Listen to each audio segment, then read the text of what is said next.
What do they say? Naruto asked. The puppeteer admired her calm. It took a lot of nerve not to be disturbed by the guy's comments. One wants me to kill you all, he stated, and the two others paled. The second thinks I should join your pack, and the third simply asks to wait for what will come next. Do they disagree often? Naruto asked. No, it's rare. Most of the time they simply want to attack someone in particular. So the Kyuubi isn't the only one inside of this head, perhaps he has split personalities. And the Kyuubi? The Kyuubi? He asked, confused. Naruto frowned.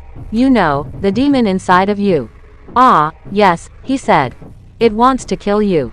What a surprise, the puppeteer deadpanned. It must be our outfits. Of course it's your outfit, eyesore. Jerk, he decided to drop the subject. Hey, Sasori, he asked his teacher. Why did you organize this charade? His teenage counterpart nodded. Yes, blackmailing the Hokage in front of the populace was a very risky gambit. Why did you do that? Sasori smiled. But for you, my friends. For you all. They all looked up at him. Care to explain? Naruto asked. He knew Sasori was one hell of a manipulative bastard, and that his vision of help was skewed. I wanted you to confront the Hokage, he said. Not the old man, not the kind grandfather, not the enemy, the Hokage. I showed you the ruthless ninja ready to do everything for his village, the man you had never encountered. I wanted you to see what it was to be him. I see, the blonde puppeteer muttered, while the rest of the group stayed silent. Plus, now we know that there is a conspiracy behind our suffering, his teenage counterpart said. And we will find them, to make them pay. The voice was cold and harsh. Naruto nodded. Sounds good to me. The voices agree, the insane himself declared. They are beginning to like you. Naruto smirked, before eyeing the silent Naruto. And you, flat lady. Oh, sounds fine. Naruto frowned. You don't seem excited by the idea. His older self was looking at the scene sideways. She gave him a dry look. I am a bit confused, you know. The man I admired turned out to be everything but kind behind his mask of civility.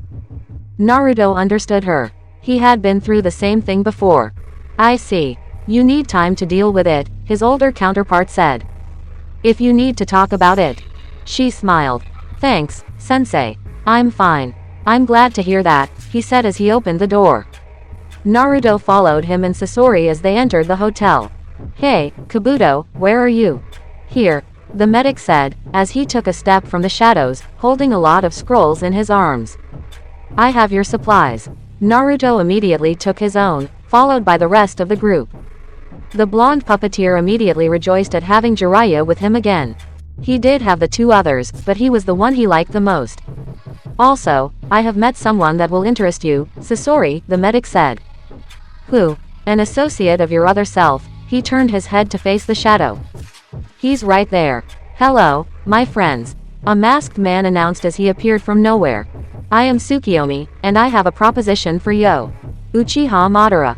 Immediately, a red and corrupted chakra raced through Naruto's veins, and the boy found himself trying to punch the man in the face. In a blink, Kabuto's hand connected with his belly, reinforcing the seal and sending him to the ground. The medic's eyes became white. Naruto blinked. It's Kabuto's dead reanimation technique. You know what I think, little spawn. I think I will just kill you here and now. His medical palm was stopped by Sasori's hand. I see my agent is now an animated dead corpse. Where is the murderer? Here I am, a man said. Sideways, Naruto saw two masked men stepping out of the shadows. As Sasori engaged the flesh puppet, the blonde puppeteer got up, and the rest of the team charged at the masked trio. The one with two mismatched eyes put his hands together. You know what? Fuck the negotiations. Shinra Tensei. In an instant, everything went straight to hell. Sasori jumped on the side, avoiding the mind-controlled Kabuto's attempt at beheading him. Sorry, Kabuto, but I don't have any other choice. With a hand seal, Sasori activated the hidden explosive seal in his agent's forehead. He had installed it after Naruto informed him of the medic's counterpart's treachery. It was just in case. The corpse's head popped, spilling his blood and liquefied brain on the ground. Shinra Tensei. Then, an invisible force sent Sasori flying backward. He went through the door, before hitting something. His puppet body, much more resilient than flesh, resisted the shock. Landing back on his feet, the puppeteer unsealed the Sandame cage. His opponent, Tsukiyomi, got out of the hotel, his only eye, a Sharingan, eyeing Sasori's best weapon with interest. Impressive, he said. The Sandame cage was probably one of the best ninjas of his generation. It must have been a chore to kill him. Sasori didn't respond, instead analyzing his surroundings. The hotel was encircled by a purple, circular barrier, emitting a faint light. The puppeteer couldn't see anything through it.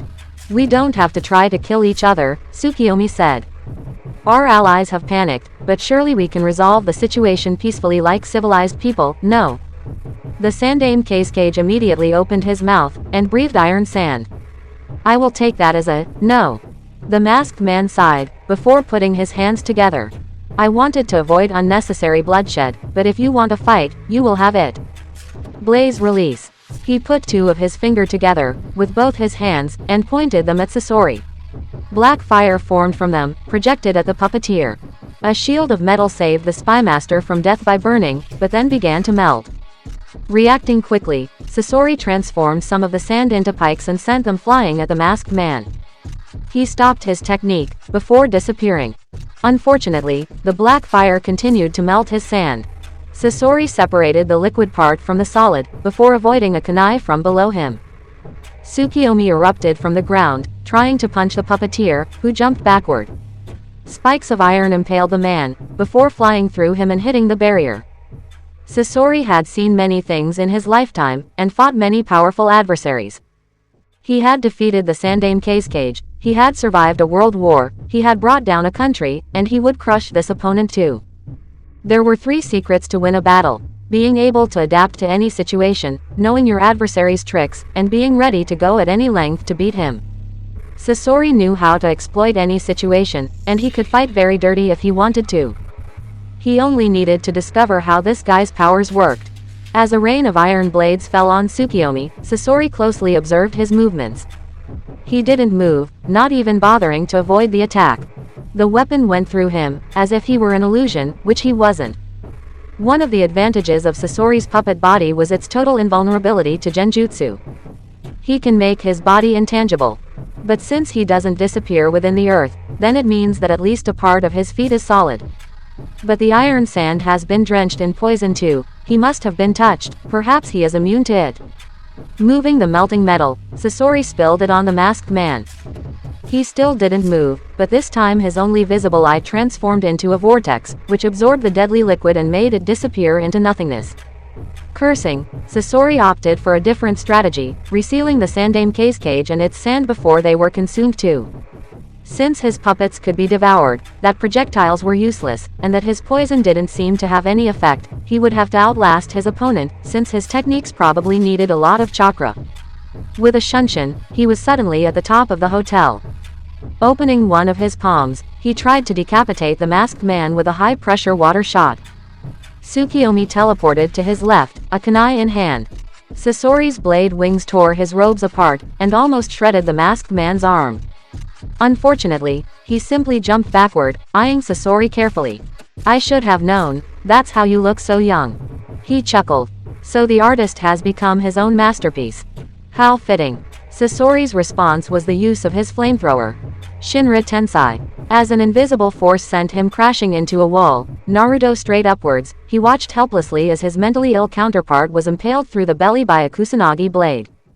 His wounds regenerated fast, but then a second sword appeared in the armored man's hand in place of the kusanagi, Samahata. Oh crap, Naruto said. Indeed, a voice responded. A punch hit his jaw with enough strength to shatter a rock. Blood filled his mouth as a second attack broke his nose, and a third some of his ribs. Naruto tried to defend himself, but the masked man was incredibly fast and strong. The taijutsu battle was purely one-sided, and in less than a minute, Naruto hit a wall again. But this time, he went through it. I am disappointed, the man said in a bored voice. I expected more talent from an Uzumaki, but it seems that your blood has weakened over time. He stood over Naruto, lying on the ground. Or maybe Konoha has truly succeeded at crippling your abilities. A shame. Glowed. Go on, Naruto declared. I receive a, you suck, speech in all my fights, and guess what? He smiled. I'm still here. Immediately, the clone disguised as Kabuto tried to ram a Rasengan in the man's back. However, the masked attacker stayed unfazed, and both the jutsu and the clone went through him. With only one finger, the man dispelled the clone. His two mismatched eyes seemed to smile at Naruto's shock, even as he went through him with another Rasengan. I am, like you, able to bend space to my will. I can't open the way to another world, but I can follow you. He turned around, locking eyes with the obviously surprised boy. Yes, I come from another world, like you.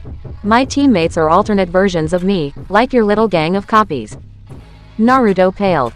Shit. Interesting, isn't it? This power, the masked man trailed off before opening his palm. I want to witness it. Once again, an invisible force manifested itself, pulling Naruto into the masked man direction. Creating a dozen of clones, the teenager used them to shield himself from the impact. The masked man punched through them, but missed the original, who immediately tried to kick the ninja in the face. This time, however, his opponent simply parried with his arm. Grabbing Naruto's limb, he sent him flying backward.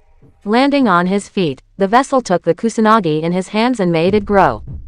The blade cut through his adversary's body, but no blood splattered on the floor. In an instant, the ninja disappeared. Sensing something behind him, Naruto quickly used a shunshin, avoiding a blow coming from behind. You're fast to react, I give you that, the masked man said. But if you want to face me, speed is not enough. Only power can save you from my wrath, Susanoo's wrath. You use the name of a god. Naruto's eyes narrowed. You're a bit arrogant, aren't you? The man chuckled. When I have the strength of a god and the will to match, who's to say that I'm not? I think that I'm the closest thing this world has to a deity. He put his hands together. And I have the power to back up my claim. Immediately, a rain of kunai passed through him. Susanoo turned his head to face his new assailant. Little girl, he told Naruto, it's impolite to interrupt a duel. And useless. The genin smirked. I don't think so. The explosive notes on the kunais detonated, demolishing a large part of the room. Naruto jumped next to her older counterpart. Who are these guys? I don't know, he answered honestly, but apparently, they come from different worlds than this one. They followed us. How? She asked, as shock spread over her face. And why? Why? A voice said. The masked man was still there, in the same position as before. Because the power to travel between realities must be our own. Because with it, we will be almighty. Naruto narrowed his eyes. And you really think I will help you? The man chuckled. It's funny, because you don't have a choice. He finished his hand seal sequence. Summoning technique. He slammed his hand on the ground. Nothing happened. For a moment, there was only silence. Then Susanoo slammed the ground again. And again. And again. Wow, Naruto muttered. At least now I know that I'm not the only one unable to summon. Susanoo glared at him. What is the meaning of this? The vessel smirked. Crossing worlds makes us unable to bring our summons to help us. I don't know why, but... Hey, God, it seems that you aren't so almighty after all. Naruto mocked him. You're just a scam. An insane amount of killing intent paralyzed her with dread. Susanoo's eyes were full of hatred and scorn. A shadowy cloak of blue chakra enveloped him, before transforming into a colossal, humanoid monster. It was an armored knight, without weapons. His body was covered by spikes, and one of his eyes was glowing with a red light. You will know pain, Susanoo said. I will break you down, slowly. Naruto cursed. Naruto, next time keep your remarks to yourself. I couldn't resist. Naruto screamed as he felt his flesh being shredded apart by hungry scales. Kill. Let's make him suffer. He's nothing next to us. The impulse came, and the power invaded him. As he transformed into a werewolf, his wounds closed themselves at a blinding speed. Roaring, he riposted by grabbing his opponent's head, only to see him fall through the ground. Naruto's enhanced senses detected the man, who was now behind him. Twisting his body, the vessel avoided being beheaded by his attacker's new, massive sword. The werewolf's tail tried to crush the insect with one deadly swing, but it instead hit an invisible shield. The jewel on the man's mask was glittering. Who are you? The vessel roared as he punched the man, hitting the shield instead. What do you want? I am Amaterasu, he answered. And I only want you to test my limits against you, he said as his sword swung, barely missing the fast war fox. I will defeat you. You. Defeat us. We will punish you for your arrogance. We are the strongest. We will survive. I am stronger, he roared. You will not beat me. He punched the invisible shield again with all his might, lightly damaging it. Amaterasu seemed slightly surprised. Shattering the Magatama's protection, with brute force only, apparently, I will have to fight you seriously. The jewel stopped shining, and his sword was instantly replaced by another looking like a needle. Faster than the wind, he began a series of fencing attacks. Despite his incredible reflexes and speed, Naruto couldn't avoid the majority of the blows. The blade was simply too insanely fast and precise. However, his advanced regeneration healed the damage faster than Amaterasu could inflict more. You have quite the healing factor. Amaterasu took a step back. But what are its limits? Why not test them? Instantly, an almost invisible wire tightened around the werfox's limbs, trapping his body and transforming it into a compact mass of flesh. Looking sideways, Naruto noticed that the wire was attached to the needle itself. Struggling to free himself, the werfox found himself unable to do so. Your strength, as impressive as it is, won't save you from these restraints, Amaterasu said as a second sword appeared in his other hand. It was a big blue blade, covered by a layer of chakra, which took the form of a hammer.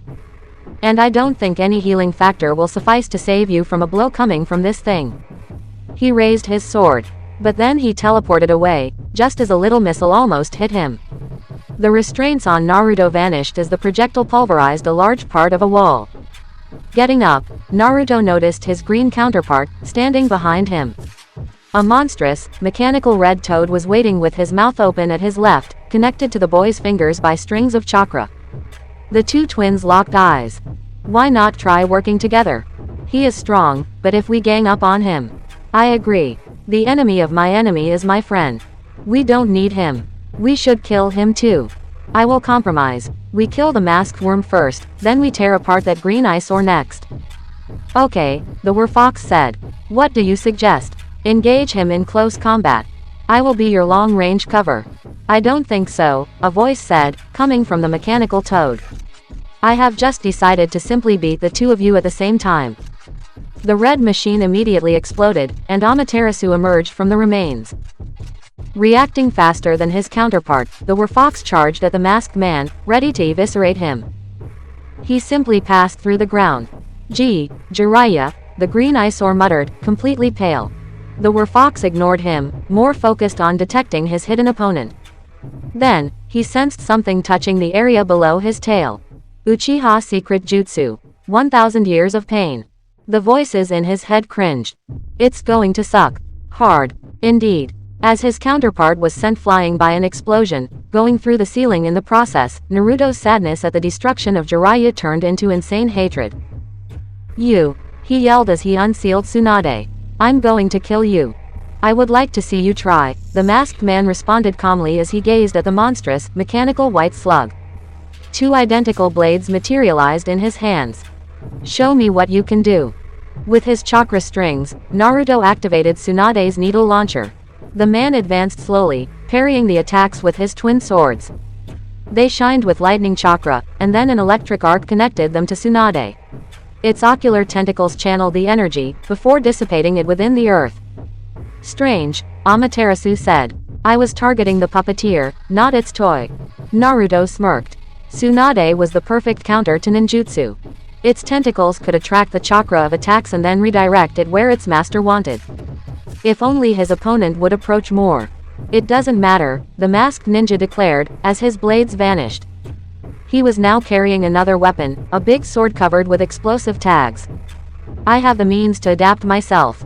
Fuck. Naruto shouted as he activated Tsunade's explosive kunai launcher. How many swords do you have? Hundreds, he said as he gracefully avoided the thrown weapons. In one swing, his blade touched the puppet's left side, and exploded. The machine was immediately pulverized. Unsealing Orochimaru, Naruto backed off as the purple snake skirted Amaterasu and tried to bite him in the back. The masked man vanished, and the snake circled Naruto in a protective manner. Where is he? Die, little puppeteer, a voice behind him whispered. Turning his head, Naruto could only watch helplessly as the ninja's kunai descended toward his heart. but a claw pushed the weapon away. The werfox Naruto was biting Amaterasu's shoulder, spilling white blood on him and on the floor. Bleed. You rabid animal. The masked ninja roared as Naruto's surroundings transformed. A second later, the three were falling from the sky, above the hotel's roof. He sensed Amaterasu's punch connect with his jaw, sending him flying toward the ground along with Orochimaru. To make things worse, the enraged man then threw the werfox on him. Before they could crash to the earth below, two hands grabbed them by the shirt. Orochimaru, however, landed badly. While gritting his teeth at the spectacle, Naruto stared at his savior. Thanks, Sasori. The puppeteer stayed emotionless. Sorry for your puppet, he said as continued to fly, his blade wings spinning at high speed. He was struggling to avoid a series of fireballs coming at him. The source. Another masked man who was apparently running on the wind. They were the prisoners of a circular purple barrier around the hotel. Amaterasu was standing on a huge fan, floating in the air. Problem? Naruto asked. I can't hit him, Sasori stated. He can turn intangible at will. My attacks are almost useless against him, so I'm trying to outlast him. It's the same deal with the second one, but apparently he can be hurt if taken by surprise. An arrogant bastard, that's what he is, the werfox muttered. Naruto, Sasori asked, how many puppets do you still have in stock? None, he responded with anger and shame. That guy, Amaterasu destroyed them all. I still have a dozen explosive tags on me, a flash bomb and basic stuff like kunai, but... The redhead frowned. We can't win. We can. The werfox roared. If we attack together, surely we... Our abilities are useless against them, Sasori stated. They can easily destroy puppets, which compose most of my students' arsenal, and my own. You're only good at close combat. Against an intangible opponent, you're nothing.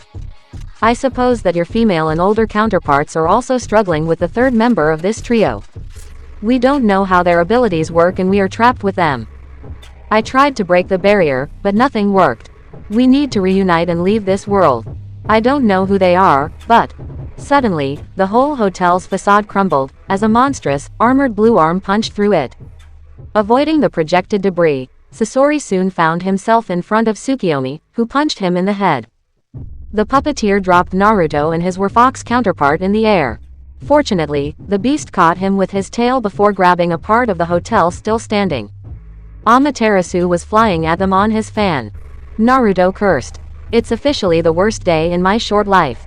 Mine too, his companion said, before avoiding a kunai thrown at them. Spitting blood, Naruto tried to stand, and succeeded with a lot of effort. Naruto-sensei was unconscious next to her, and a purple barrier was right behind them. Why am I so weak? She muttered to herself. A sinister chuckle answered her question. A blue giant slowly advanced toward the duo. Naruto put herself before her teacher in a protective manner. Attaching her last explosive tags to two kunai, the young girl threw them at Susanoo. They exploded on his strange armor, but it didn't even slow the masked man down. With a sense of despair, the demon container started throwing everything she had. Kunai, shuriken, smoke bombs, the armor stopped everything.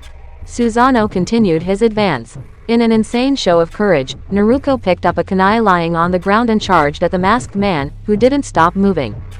The blue giant's palm, however, slapped the girl at full speed and sent her crashing into the barrier. As her vision blurred, she tried to stand once more, but failed. Her limbs weren't responding to her command anymore. She cried, I must move. And you will, the Kyuubi's voice whispered in her head. Suddenly, as a feeling of omnipotence filled her mind, Naruto's limbs moved once more.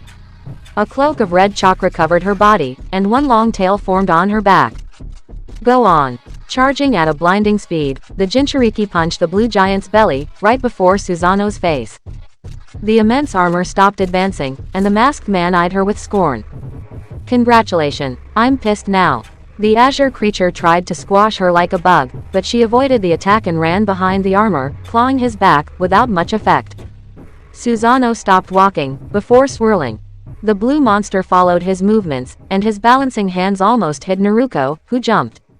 Twisting her body, the young girl sent her tail to smash the armor's helmet. It went backward, before headbutting her. The shock sent her crashing into the purple barrier again. Then the monster's hand caught her out of the air and slammed her to the ground. Releasing her, the monster then squashed her body with his two fists, one after the other, again and again. The blows shattered the earth, and her bones along the way. As she sensed her body being broken faster than being healed by the Kyuubi's chakra, Naruto heard the Kyuubi screaming in the back of her mind. The Biju's voice ceased to resonate in her mind, the red chakra disappeared, and a huge hand grabbed her bruised, bleeding carcass.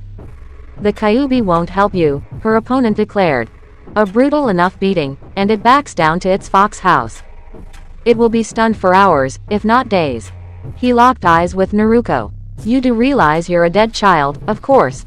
Naruto didn't respond. Her broken jaw didn't make it possible for her to answer. I can see your whole life in your eyes, Susanoo declared. You were born with nothing, and you worked all of your life to earn what little power you have. But no matter how much you try to claw your way to greatness, true talent will never be within your reach. And do you know why? He asked, as the blue hand brought her uncomfortably close to his face. Because true power is earned at birth. It's a divine right, given by blood. He touched his mask with his fingers. I was born with a great destiny. I was born with my clan's legacy, and the duty to destroy its enemies. You were born with the curse of the Uzumaki in your veins, with the fate of being Konoha's sacrifice. Your struggle to escape this reality is as meaningless as trying to defy the sun. Don't you understand? Your clan might have been strong, but it fell. The Senju, your cousins, were strong, but they died, while I survived. Uchiha and Senju were destined to fight until one bloodline died, and yours will. Naruto screamed as the chakra hand started to crush her bones. Susanoo's eyes were completely emotionless. Sleep now. Accept the inevitable. Her vision blurred again. You talk too much. She heard an explosion, and the monster's hand released her. Before falling unconscious, she sensed a pair of arms rescuing her. As Naruto retreated with Naruto in his arms, the rest of his clones rammed another dozen Rasengan into Susanoo's blue monster. The creature trembled, but seemed unhurt. Its master glared at the vessel. I can't be stopped. I cannot be slowed down. Not by you, not by anyone. The creature swung its arms, wiping out the clones. Barely avoiding a punch, Naruto ran around, putting as much distance as possible between Susanoo and him. The man pursued him, and the monster followed. But with the added weight of Naruto and his broken ribs, Naruto couldn't distance the masked man, who caught up with him. You cannot escape me. A projectile hit the monster in the head, before exploding. Both the creature and its master stopped moving, and Susanoo raised his head. Then a flash bomb exploded.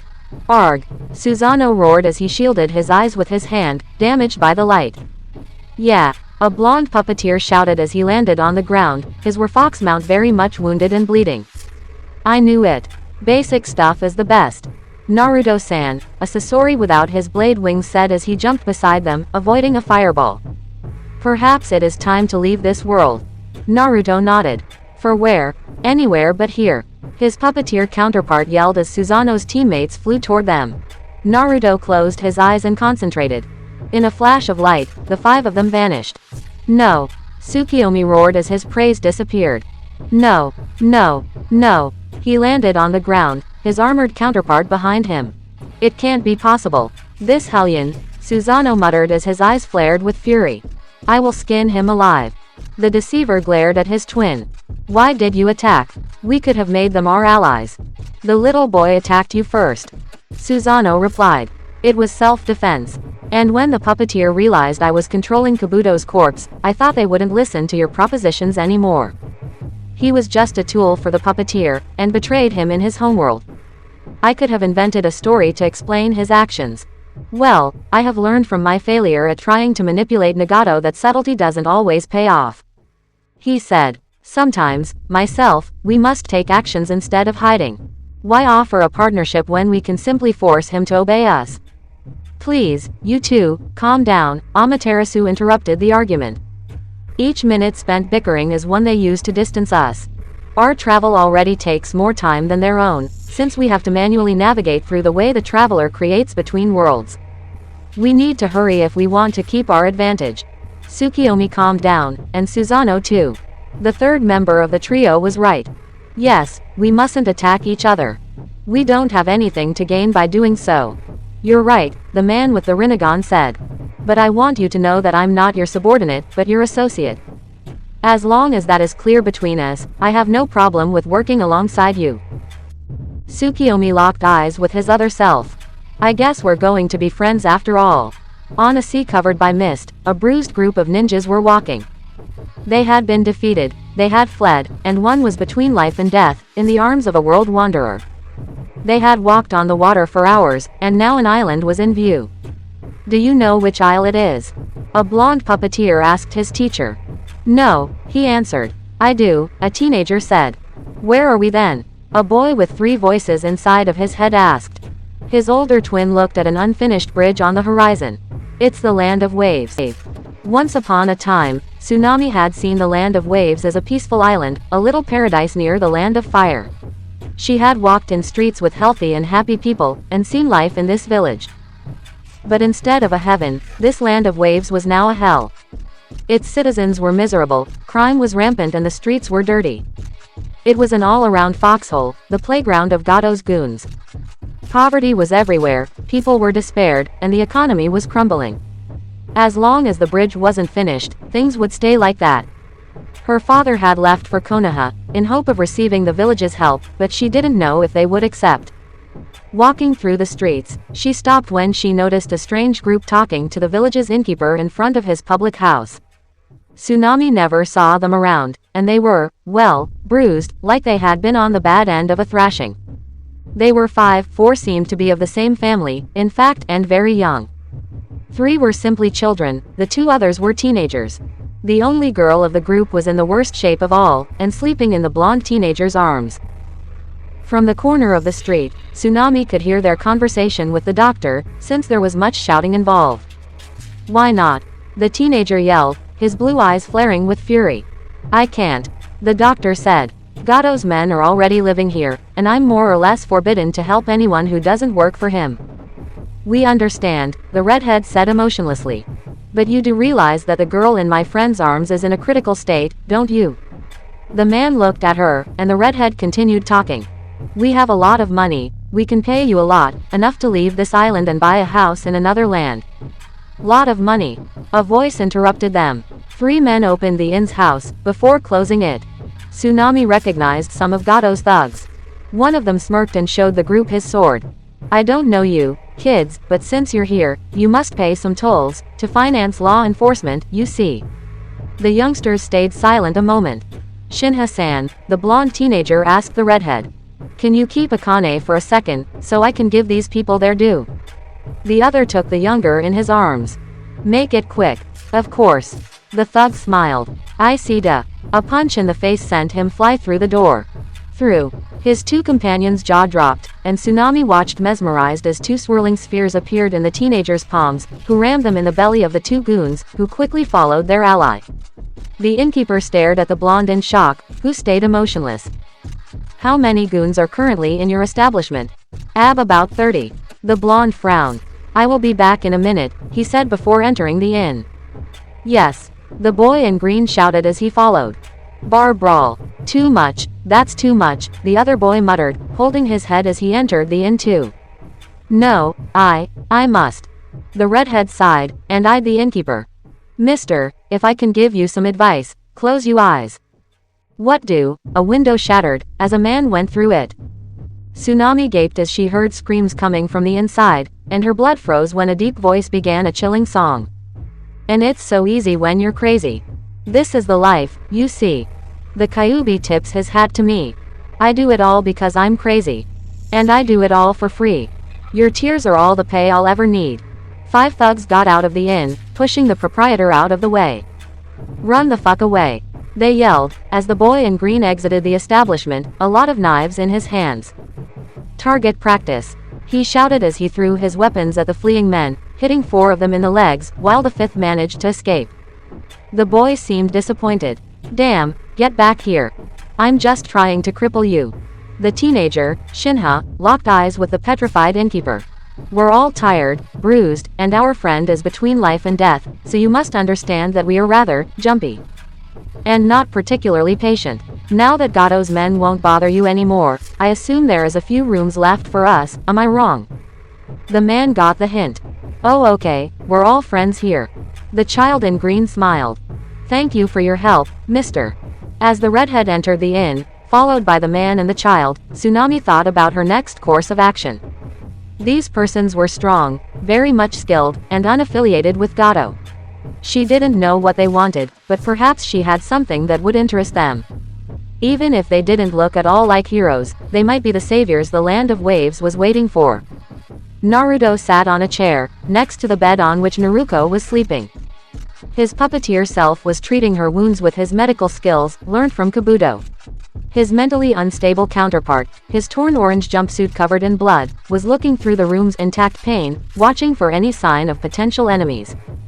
Sasori was simply repairing his blade wings in a corner. His puppeteer self sighed. You weren't joking when you said this place sucked, he said to his older counterpart. It sucks hard. So much pain, in the heart of men, the werewolves in human form trailed off. We should free them from their misery. Naruto paled when he saw the boy's blue eyes becoming red and his voice deepening. The teenager left his chair and put a hand on his shoulder.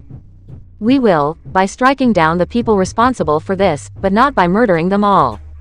I agree, his puppeteer self said. After we recover from our wounds, we will teach Gato a lesson. Firstly because he's a tyrant, secondly because I have to work out my nerves on something, and thirdly because his men tried to racket us. In public, the child's features became normal again. Sorry, the voices are angry at what happened with the masked men, he massaged his temples, and want to wash away their humiliation with rivers of blood. Naruto clenched his fists, as he reviewed the images of Naruto's thrashing in his mind. When is she going to wake? The teenager asked his puppeteer self, as he sat again. I don't know, he answered. I'm not Kabuto, and my knowledge of medical jutsu is average. Without the Kyuubi's help, she won't regain consciousness for a while, if ever. The teenager closed his eyes. I was too weak to protect her, he stated. You couldn't have done anything for her, Sasori's apprentice said. If this guy was as strong as his two teammates, then he was probably impervious to any attack you could throw at him. Don't beat yourself up over that. It doesn't change the fact that they outclass us, the teenager responded, as he opened his eyes. I can't open the way to another world, but I can follow you. And they will probably come after us again. An uneasy silence filled the room. Sasori broke it. Probably not immediately. If they really followed us through the different realities we have visited, then why did they attack at the hostel, in the center of Konoha? Only one of them is a match for our whole group. Two of them were enough to beat us, way before we reached Konoha, where nobody could have helped us. It's merely a supposition, but it's probable that their travel time is longer than our own.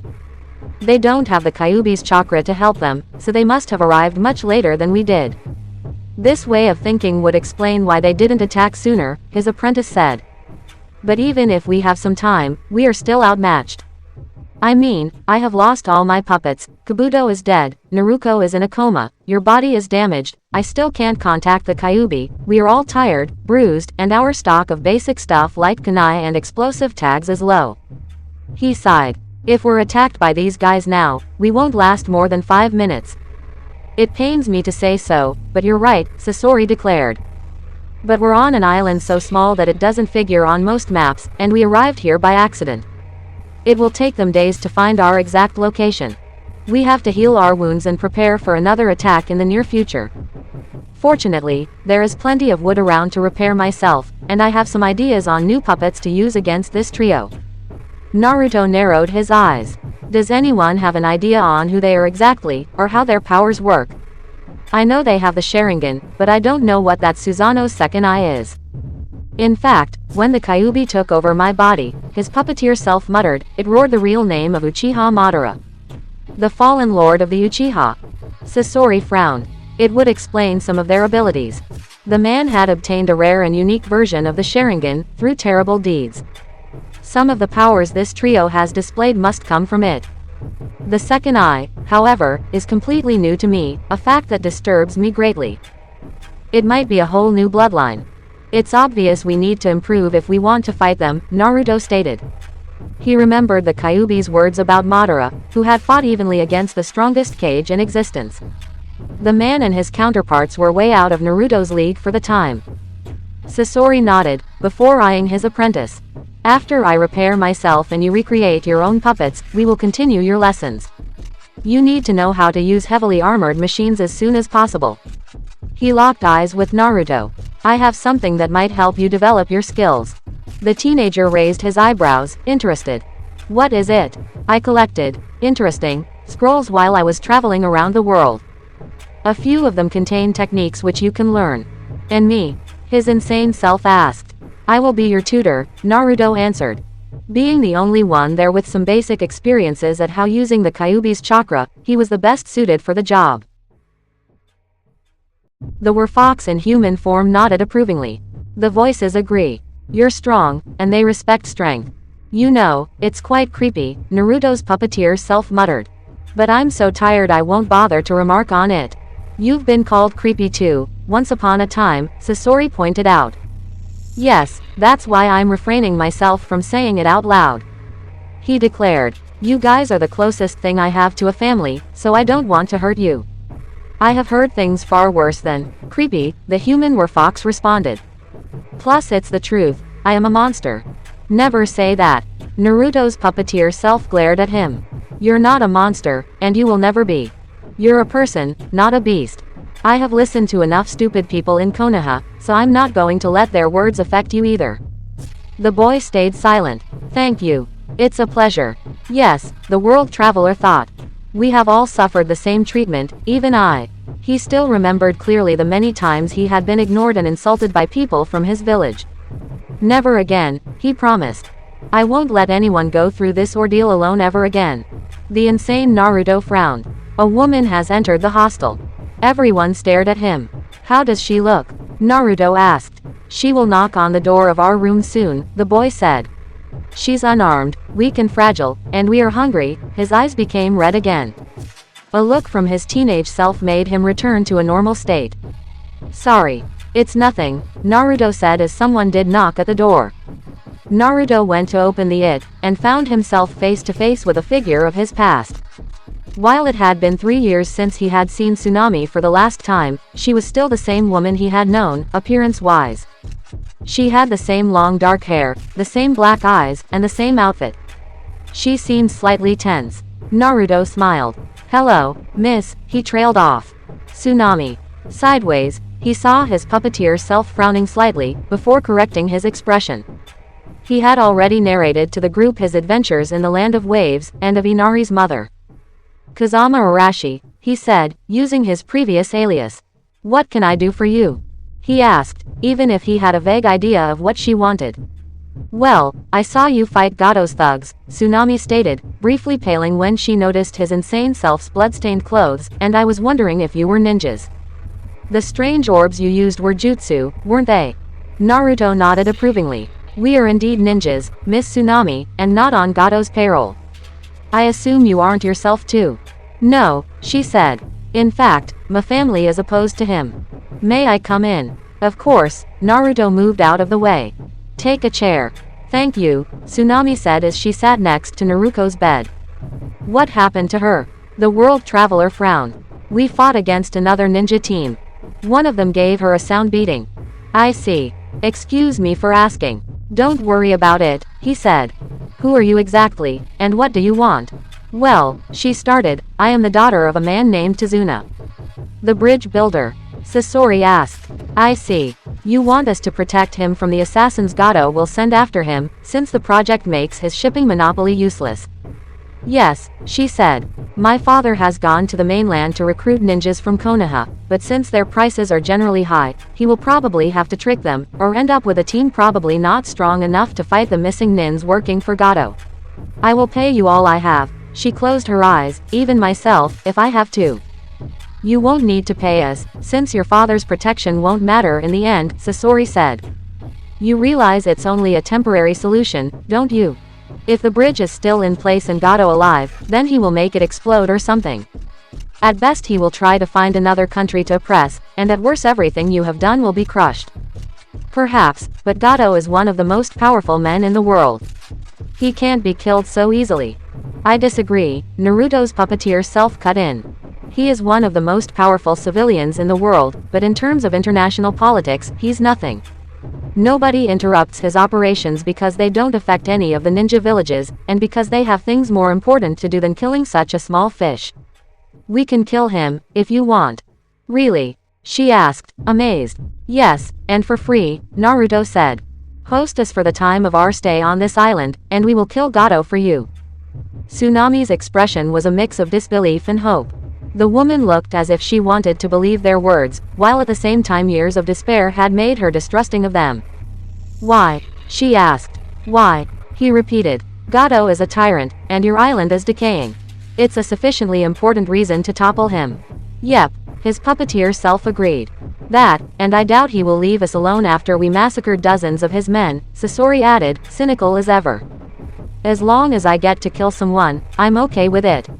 Naruto repressed the urge to glare at the possessed boy, even if he knew he couldn't control himself. Tsunami paled and locked eyes with the werfox in human form, but his traits had become normal again. However, Naruto said, if you're going to enlist us, I would like you to make sure that word of our staying on this island doesn't spread. We have attracted the attention of worse individuals than Gato, and they will probably attack the land of waves if they learn we're here. I'm willing to take the risk, she declared. And honestly, no info ever gets out of waves. Gato has made it clear that anyone speaking about the situation would end up at the bottom of the sea. Naruto nodded. We have a deal then. Yes, she confirmed, before eyeing his comrades. What are your names? The woman asked. Chibaku Arashi, his puppeteer self responded. The girl is my sister, Akane Arashi. Shinha Takano, Sasori said. Kitsune Arashi, the boy muttered, after a short silence. Somehow, Naruto had the feeling that the Kyuubi had whispered this alias in its vessel's mind. Tsunami smiled. Well, welcome to the land of waves. Naruto had to admit, their host had a beautiful little house, in an idyllic setting, far away from the wretched town. It looked like Sasori's old house, back in his homeworld. The memories made him sigh. He kind of missed the old, creepy laboratory. At least, the hostess was pretty. Naruto, despite his age, was a growing man, and he could appreciate beauty when he saw it. Even if she was too old for him, Tsunami was a good-looking woman, and if her hidden looks at his teenage counterpart were of any indication, she was interested in younger men. The scene of the two in a bed formed in his mind, and he slightly blushed. Gritting his teeth, the boy in green forced himself to think about something else. Must not think like a pervert. Naruto will kill me if she learns about that. Yeah, it would be fun to watch.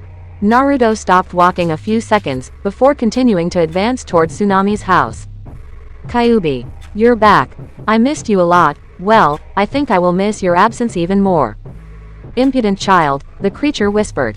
You should treat your betters with respect, especially when you have seen how much weaker you are when I'm not here to save you. You're talking about my battle with Amaterasu. Well, I think I put up a good fight against a guy probably as strong as Sasori. Also, you're the one that got sent back to your fox house, not me. It won't happen again, I can promise you.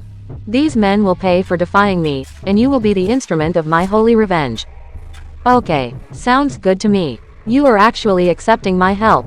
Without distrust. Well, I will need your strength against these guys, and I too have to avenge myself, and Naruto along the way. They broke my 3 puppets and put her in a coma, and for that, they're going to pay.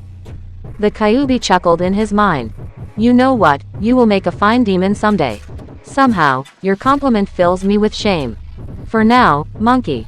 For now, Inari. Tsunami shouted. Come. We have some guests. A little boy exited the house, looking at the group with hollow eyes. He didn't say anything. Inari, don't be impolite. They're here to help your grandfather, you know. He stayed unfazed. Why bother? They are all going to die. Naruto grit his teeth. But before he could snarl at the boy, he had returned to his home faster than the wind. Tsunami sighed. Excuse my son. Some events have disturbed him recently. She's a mom. Naruto wondered. Damn, she's a babe and a mommy. How did she look when she was younger? Can you please stop with the mental images? They are disgusting. Sorry. Mustn't be a pervert. Mustn't be a pervert. Mustn't be a pervert. Much better. I fear the day you fall in love. I really do. Oh crap, now I'm the one creating the mental images. Thanks a lot, pervert monkey. I'm not a pervert, he shouted. before realizing that everyone was looking at him with strange looks. He broke the awkward silence. Sorry. They continued to stare at him. Jerk. Idiot. Well, Naruto certainly needs a bed and a medical examination, he said with a cheerful smile. Why not give them to her, instead of talking? His older self frowned. Yes, of course. Kitsune, can you carry her to a bedroom? Watch her closely. He looked sideways at Naruto. Asshole. I like you too, my pet. As they entered the house, Naruto noticed Sasori taking his older self to another room. What kind of sick plan were they going to think up? What do you want to talk about, Sasori-san? Naruto asked the redhead. They were alone in a room. Strategy, the puppeteer stated. As we have discussed before, we will have to prepare for a future battle. I had thought about finding another me, to help as reinforcement, but since we are on an island in the middle of nowhere, and that he can be on the other side of the continent, it's pretty much a lost cause. So we will not have any help. Perhaps we will, Naruto countered. My genin team protected Tizuna in my homeworld, against the ninjas in his employ, Zabuza and his team. The former swordsman of the mist. Yes, Naruto confirmed. Gato betrayed him and his acolyte Haku, leading to their death. I see. Maybe we can recruit them as additional muscle. Yes, once Gato betrays them, your team is also going to show up. If events happen the same way, then I should be in Hitaki Kakashi's team, alongside Sasuke Uchiha and Sakura Haruno. Another team might replace them, but if they do come, then we could recruit your counterpart, and maybe the rest of his team, Sasori finished. Interesting, but since we're in another universe, things might take a different turn. We must be ready to fight without any help. And I have something that could help you increase your abilities. Touching his heart with his fingers, Sasori materialized something in his hands in a puff of smoke. Here are the scrolls one was talking about, the puppeteer said, as he showed Naruto a red box before opening it. 5 scrolls were inside, each a different color and a different seal keeping them wrapped up, each taking the form of an animal. The first was blue, with a horned dragon seal. The second was red, with a bird seal. The third was white, with a tiger seal. The fourth was black, with a tortoise seal. The final one was golden, with a horned horse seal. They are beautiful, Naruto stated, as he took the blue one, and opened it. However, the content was all white. He locked eyes with Sasori. Why are they blank? They are sealed, the puppeteer answered. Gather your chakra in your fingers, and touch the dragon. Obeying, Naruto watched mesmerized as ink appeared from nowhere, writing scriptures and words on the paper. While he didn't know the language, the world traveler could read it instinctively. He gaped. They are techniques. Not any techniques, Sasori smirked. They are the Uzumaki clan's secret arts, the leftover legacy of Uzushiogakure. Naruto's eyes widened. My clan's secret techniques. Like the Nara's shadow techniques. Not only, the missing nin answered. They contain the knowledge the clan gathered during its long existence. Jutsu, genjutsu, and how to use their bloodline. The blonde's jaw dropped. My clan has a bloodline. Yes, or more precisely, a unique chakra, that all Uzumaki have. I will explain that later. Anyway, these 5 scrolls are unique and are a miniature library. You should find many ways to fight this Uchiha trio in the future. Yes, Naruto agreed, as he read a portion of text explaining how to use genjutsu using the voice as a vector. But how did you get your hands on these? That, my friend, is a long story. But since we have some time before us, why not telling it in its entirety? He sat on the ground. Naruto nodded, imitating the puppeteer. It's linked to the story of my clan, isn't it? Yes, though since you come from a different world, it might be different. Naruto, though, about that. You know, Sasori, I was thinking about something about the different universes I have traveled in. The man observed him, silently demanding him to continue. All the worlds I have seen more or less look the same, on a global scale, he explained. I mean, the major events had happened, if slightly differently. Konoha had the same Hokages, the Uchiha clan has been massacred, the Hyuga used the caged bird seal, the Kyuubi attacked the village, Orochimaru left, your other self more or less acted like you, the changes are details. The details are somewhat important, Sasori said. The reasons behind the destruction of the Uchiha clan vary widely. Even if Itachi is still the main architect of the massacre, Konoha's help is an important factor. Yes, but the details snowball, Naruto responded. A drunk's shouting led to your meeting with one of my counterpart, while my insane self-attempt at befriending Hinata led to a tragedy. A few choices and decisions have changed the face of the world. Perhaps it is how the worlds are created. Sasori nodded. If each choice, each possibility shapes a new universe, then even the decision of lifting a finger creates a new one. If different choices collide, then history can barely change, or take new path. If Naruto's parents decided to conceive her at another time than you, then it explains the sex difference. Or a little kunai, thrown seconds before another, might explain why Akatsuki evolved differently. If the one destined to corrupt the organization had been removed accidentally, the possibilities are endless. Perhaps a slight change in behavior saved your teammates from Orochimaru in another universe, or led to your death. Naruto though about that. Then what am I? If I can travel between the realities. Sasori frowned. You were not meant to exist. It's only a supposition, but we are an alien presence in a universe where we shouldn't be. We are a paradox, the citizens of an alternate universe influencing another, screwing around with fate itself. I don't know what are the possible consequences of our staying, but we should be wary.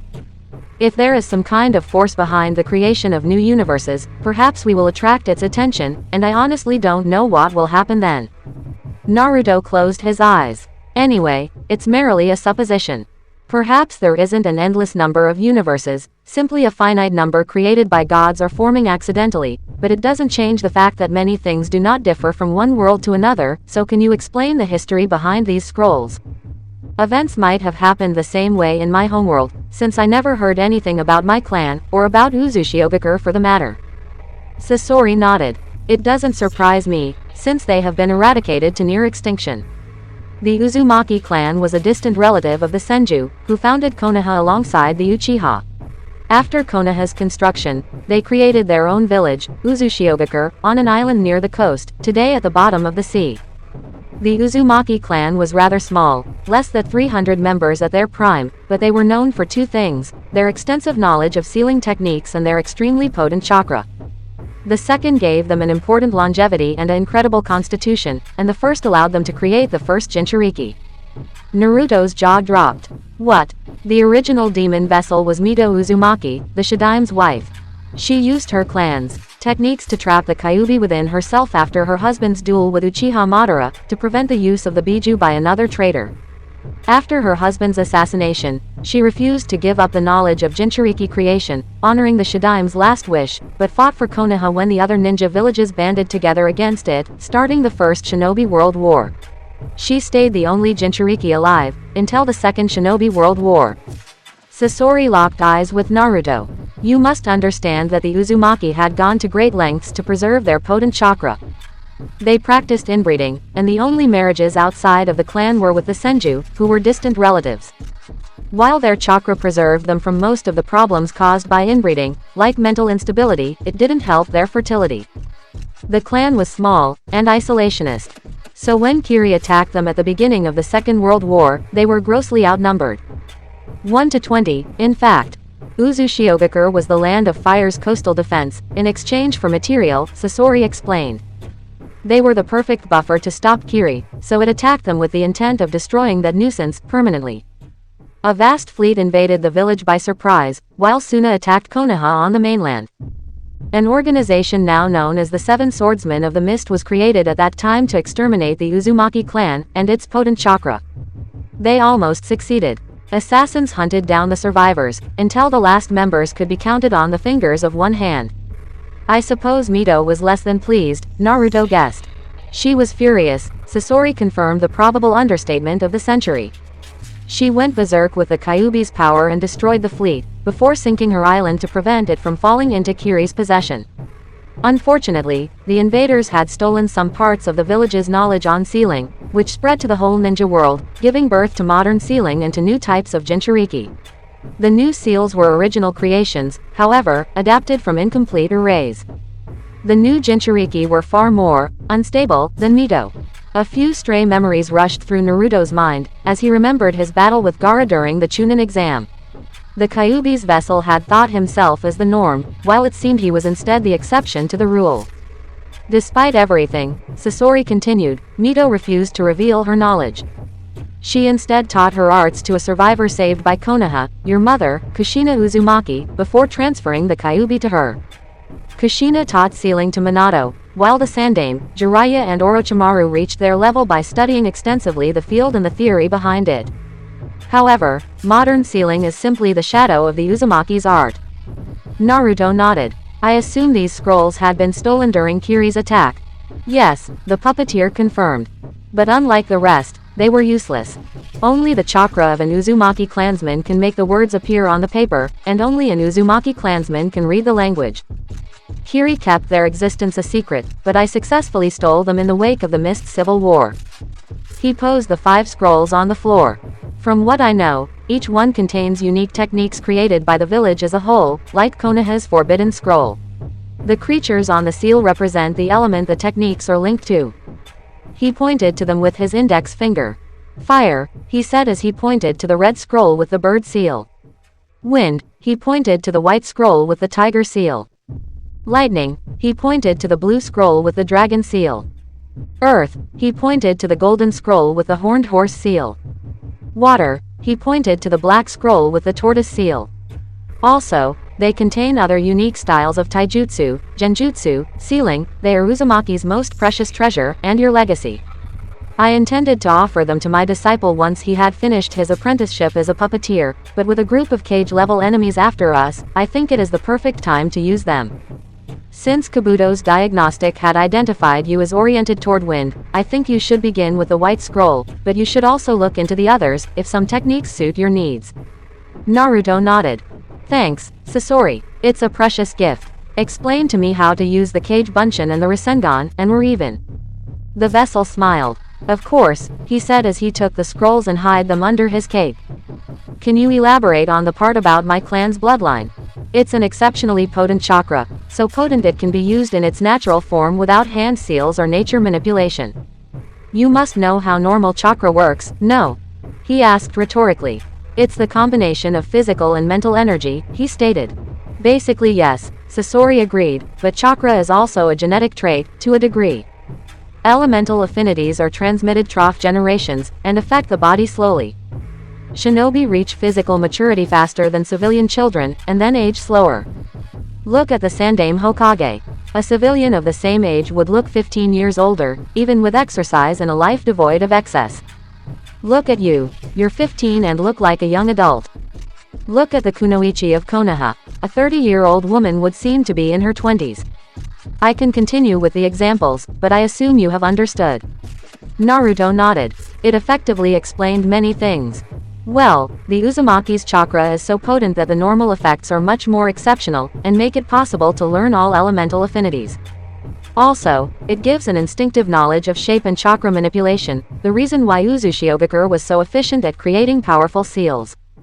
Naruto felt like he had been struck by a lightning bolt. If he had such a knowledge, then it might explain how he had succeeded in mastering the Kage Bunshin so quickly, or how he had managed to use the Rasengan in less than 3 weeks, while it had taken more than 3 years for the Yondaime to create it. Sasori smirked. Naruto's astonishment must have shown on his face. Yes, it's probably why you're so efficient at ninjutsu. And yes, you inherited this powerful chakra, but some elements made it impossible for you to develop it properly. The teenager frowned. The Kyuubi interfered with your chakra system since your birth. It probably slowed down its maturation, and the lack of decent training probably crippled it. But now that your beast does not affect you anymore, and that you have pointers, I'm confident in your ability to develop this gift to a better extent than my own disciple. It's strange, however, Naruto said. How could I have inherited this power, if my father didn't have it? Sasori smirked. It will take some time to answer this question. Go on. Have you heard the legend of the Sage of the Six Paths? Sasori asked. Naruto nodded. He's the creator of ninjutsu. Not only. While he lived a millennium ago, the sage probably existed, Sasori stated. Kabuto's research has shown that many people with Kekkei Genkai have a common ancestor, who was active in his time, if you know what I mean. The teenager's jaw dropped. The sage was a Casanova. Probably. He left dozens of children behind him, all normal people. However, when they married accidentally, or their descendants did, they gave birth to modern bloodlines. Kekkei Genkai are not a dominant trait, and only appear if the parents have a dormant or active bloodline. It explains why Tsunade Hime never showed any predilection to trees, since her father was a normal shinobi. Same deal with the Nadaime. His parents each had a dormant Kekkei Genkai, but the power stayed dormant within him. It also explained why Haku was born with the Hyoden. Her father must have had a dormant bloodline. The bastard was the very thing he hated. How ironic. You imply that my father was a descendant of the sage. I don't imply anything, I affirm it. The Yondaime had a dormant bloodline, which made you inherit your mother's chakra, like your other selves. It generally happens like that. A dominant bloodline is expressed, while the other stays dormant. There are cases where a child is born with multiple bloodlines, when both are dominants, but they are rare and avoided. Why? He asked. It would be a formidable asset. People with multiple Kekkei Genkai tend to be insane. There are some sane ones, but they are the exceptions to the rule. Mentally unstable ninjas with multiple bloodlines have caused many tragedies in the past. One, in fact, tried to exterminate anyone without a bloodline during the clan era, Sasori stated. As a result, most of the children showing more than one ability are killed at birth, and those who survive are heavily discriminated against, like a Jinchuriki. Generally, they have the same problems as them. They crack under the pressure one day. Some successfully triumph over prejudice, like the Godaime Mizukage, born with 2 gifts, but most end up as missing nins or as monsters. I see, Naruto said. The guy that thrashed Naruto, Susanoo, has 2 bloodlines. If his god complex is of any indication, he's an example of this category. Maybe, or he is sane, but just has an ego bigger than the Hokage monument. Probably the second possibility, Sasori deadpanned. The teenager smiled. I have one last question. Do you know what happened to my parents' belongings? I mean, a Hokage and a master of sealing must have left something behind for their child, no? Officially, the Yondaime died without an heir, Sasori explained. It was to protect you, of course. The Yondaime had many enemies, and if they could, they would have probably tried to take revenge against him through his living legacy. His possessions were nationalized by the village. About Kushina, well, you used her apartment, and the rest of her belongings had been stolen by various people, in case she had hidden anything about sealing in them. Naruto frowned. I see, you know, I think that our quest through the universes is perhaps my chance at recreating the Uzumaki clan, or at finding possible relatives. Sasori smirked. Maybe, one day, we will arrive in a world where Uzushiogakure is still standing. It's a good thing to think beyond jumping through universes with only one goal in mind. Your power can lead you to discover many things. Beside evading the men after us and killing Gato, I assume that you have other objectives in mind. The vessel nodded. I have to return to my homeworld, and see if my friends are all right. I want to discover the names of the men behind the conspiracy the Sandaime was talking about. One of my counterparts needs help to heal from his madness, Naruto has to be sheltered, and Kabuto has to be avenged. Believe me, Sasori, I have a lot of goals beyond helping my other selves. In Uzushiogakure's case, since I still don't know in what universe I'm jumping into, it might take some time before we find it. Some practice may help you improve your power. This trio has already proven they can affect space, so you must be. The door suddenly opened, interrupting Sasori. The duo turned to face Naruto's Werfox self. Hurry up. Naruto-chan has a problem. The two immediately rose up, and followed the child through the house, before reaching Naruto's bedroom. A blonde puppeteer was practicing medical jutsu on her. He looked sideways at them. Her heartbeat is slowing down. I'm trying to stabilize it, but... Naruto reached out to her, and took her hand in his own. Please don't die. They were all gazing at her with fearful stares. We're all waiting for you to wake up. Tears began to roll from his eyes as he sensed her fingers move. Naruto was alone in a dark sewer. She was lying on rippling water, her eyes closed, before a giant cage. 2 gigantic eyes were gazing at her, like 2 red moons in a black night. All around them, the walls were damaged, broken. When are you going to awaken? The Kyuubi asked her. The girl didn't respond, but opened her eyes.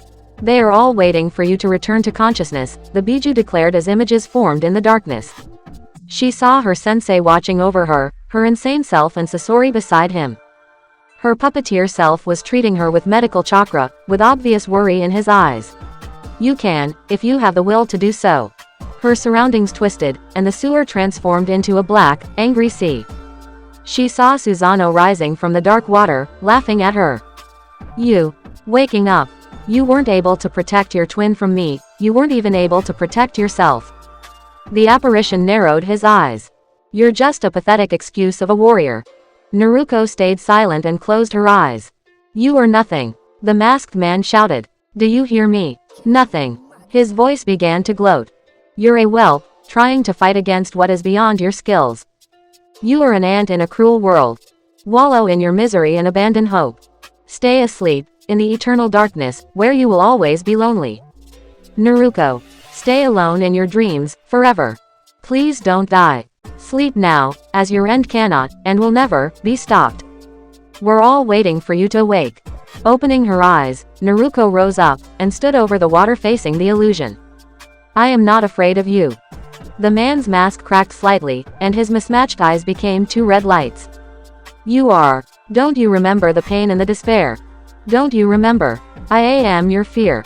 I am your death. I remember, she said. But it doesn't matter. It does. The mirage cracked even more. Why are you resisting? Why are you standing? Why do you persist? Images of her friends appeared beside her, glaring at the illusion. Because they are counting on me. Because they love me. And because I will protect them from you, even at the cost of my life. No. The illusion screamed as he began to shatter more and more. No. Naruto glared at the image. Disappear. She ordered. No. The illusion screamed as it exploded in a flash of light. A second later, she opened her eyes. Hello, everyone, she muttered. They all stared at her. Naruto-sensei was crying out of joy, her insane self's face beamed, her puppeteer counterpart smiled, and Sasori smirked. And then, she almost squealed when her sensei hugged her, quickly imitated by his two younger copies. Sasori simply put his hand on her head. Hello, Naruto, her teacher muttered. Welcome back. Don't even dare to do that to us again, flat lady. Naruko-chan, I'm glad you're alive, we all are. You made us quite nervous, Naruko-san. She smiled at her family. Sorry. I won't worry you again, I promise, but then, she realized something. Flat lady. Her other self cringed. This is going to suck, isn't it? Yes, she said. I will give you a 10-second head start. He fled immediately. Naruto's eyes widened. What? Train me. Naruto repeated, as they were standing in front of the house, before the mesmerized stares of the world travelers group, and of Tsunami. She was still wrapped in bandages, but active and standing, unlike another blonde covered with bruises and carried on Sasori's back. No, he said. You're still recovering from your wounds. It doesn't matter, she responded, grinning. As long as I can stay on my feet, I want to train and to struggle. I want to kick the ass of that Susanoo asshole, and of that Gato jerk too. The vessel massaged his temples. I've got the feeling I'm going to accept, much to my dismay. He simply couldn't refuse her anything, not after she had just woken up. Yes. She jumped in place. Thanks, boss. I won't disappoint you, I promise. That's stupid. The duo, and everyone present, looked at the source of the outburst, Inari, who had left the house. Naruto cringed inwardly, as he realized the boy was going to give them the same lecture about not fighting against Gato that his other self had said to the world traveler. It doesn't matter how much you train. Inari yelled. It's useless to struggle, since nobody can beat Gato. He has an army of mercenaries, and he's going to kill you all. Naruto sneered. I have fought death once, kid. I can do it again. Why do you fight then? He screamed. Gato is too strong, he's going to kill you all. Everyone who goes against him is doomed to die. You're all G. A punch in the jaw interrupted his rant, making him fall on the floor. Naruto's fist was still clenched, and an emotionless Sasori prevented Tsunami from coming to her son's rescue, by putting his hand on her shoulder. Do not intervene. But, you won't always be there to protect him, the puppeteer cut in. He has to learn to stand for himself. The woman grit her teeth, but did not move, even as her son looked up, shocked, at his female aggressor. Little boy, Naruto began, while I dislike many things, your kind really takes the cake. I just can't stand cowards like you.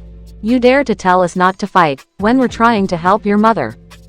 To say that everyone that goes against the tyrant that's abusing your country is doomed to die. Good news, genius, your mother is opposing him. Is she doomed to die too? She asked, looking down at the boy. Don't fight if you want, but then don't whine if the situation is terrible, since you aren't trying to change it. You know nothing. The child shouted, slightly crying. You act cheerfully because you don't know how life really is. I do. She snarled. And better than you. I don't know your story, but at least you have a mother and a grandfather that love you, and aren't hated by every single human in your hometown. I had been alone and distrusted, until I met my friends. I have fought a man that could shatter walls with his bare hands. So I won't back down against a crime lord who hides behind his men and money. As long as I have a chance to win, I will continue to fight, even against someone out of my league. She locked eyes with Naruto. I don't want to talk to this whiner anymore, sensei. Please, can we leave? The vessel nodded. We will go near the coast. Kitsune, come with us. You're going to train with us? She asked the troubled child, who nodded. She hopped in place. Awesome. As the trio left, Naruto looked sideways at a crying Inari. He hoped the young boy would learn the same lesson about hope that his other self had. 5 solid clones of Naruto materialized next to the original, while only 3 were Fox Naruto appeared. The vessel clapped his hands. Congratulations, it's quite impressive for your first try. They were in a clearing, training at using the cage bunshin.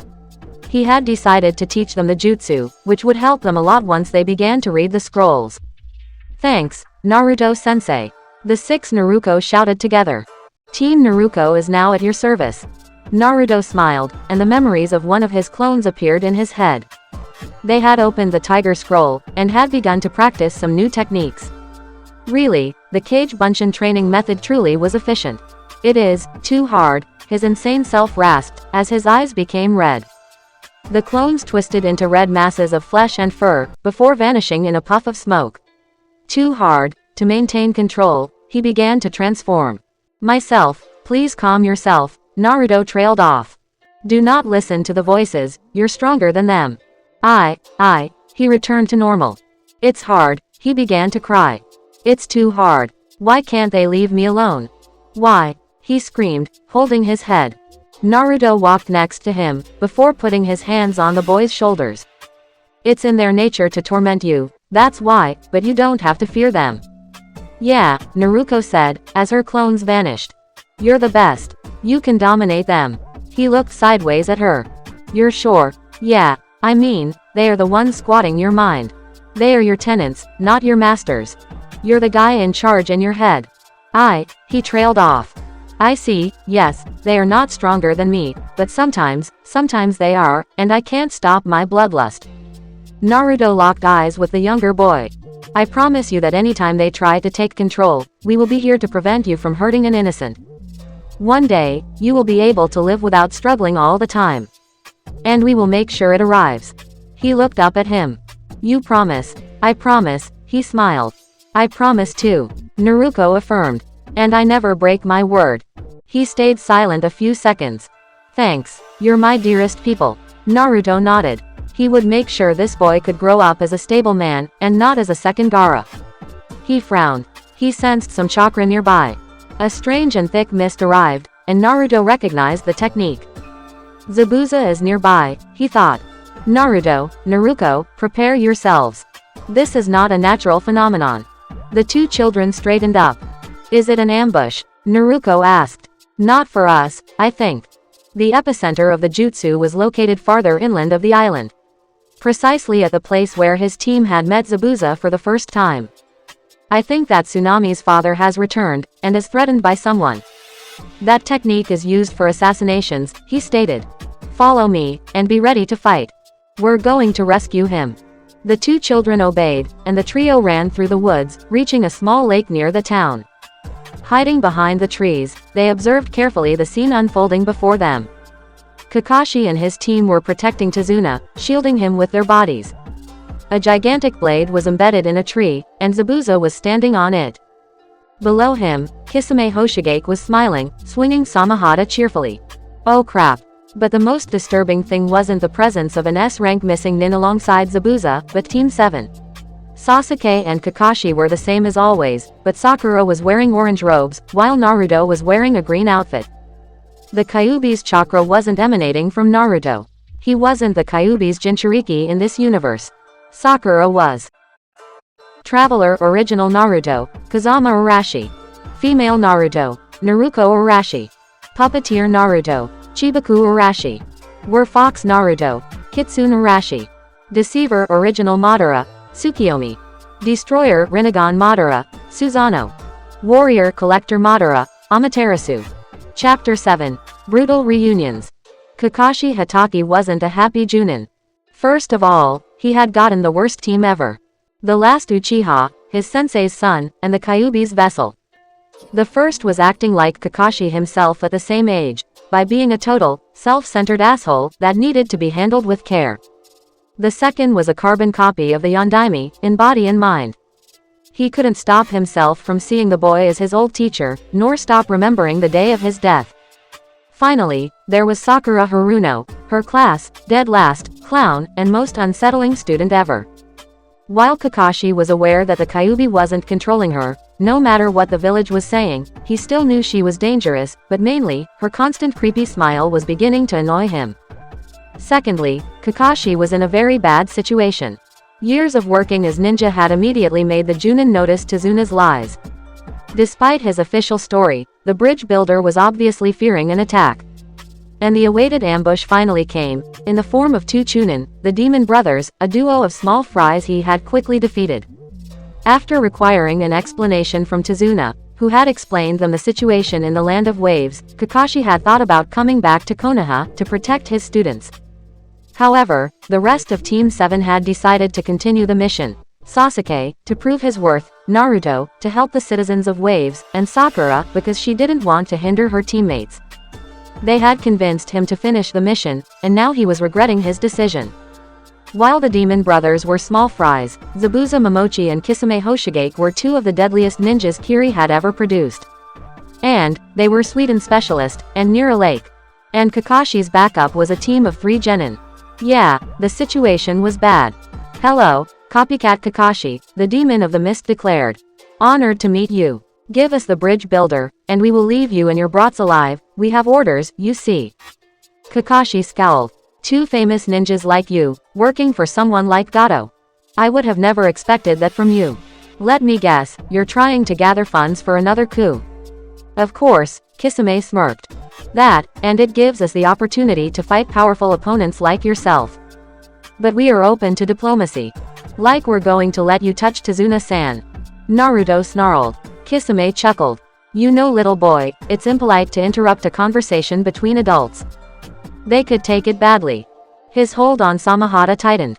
Zabuza snorted. Especially when you haven't killed anyone, unlike us. Yeah, I know from your stance that you're just a bunch of fresh meat, clean and ready to be eaten. Kakashi frowned. As soon as I create an opening, take Tezuna with you and flee, he ordered his genin. They are way out of your league. And you, Kakashi-sensei? Naruto asked, eyeing him, like Sasuke and Sakura. He smiled. Don't worry, everything will be fine, he lied, taking a battle stance, ready to reveal his Sharingan. I can defeat them, but I will need some space. Kisame is known for his destructive way of fighting, and I don't want you nearby. Zabuza laughed. What, are they too weak to fight? They shouldn't be ninjas if they aren't ready to risk their life and go for the kill. The trio stiffened, and especially Sasuke. Oh, I hit a sensitive point. The swordsman asked. You are just fresh meat, aren't you? Clean, untainted by blood, and weak.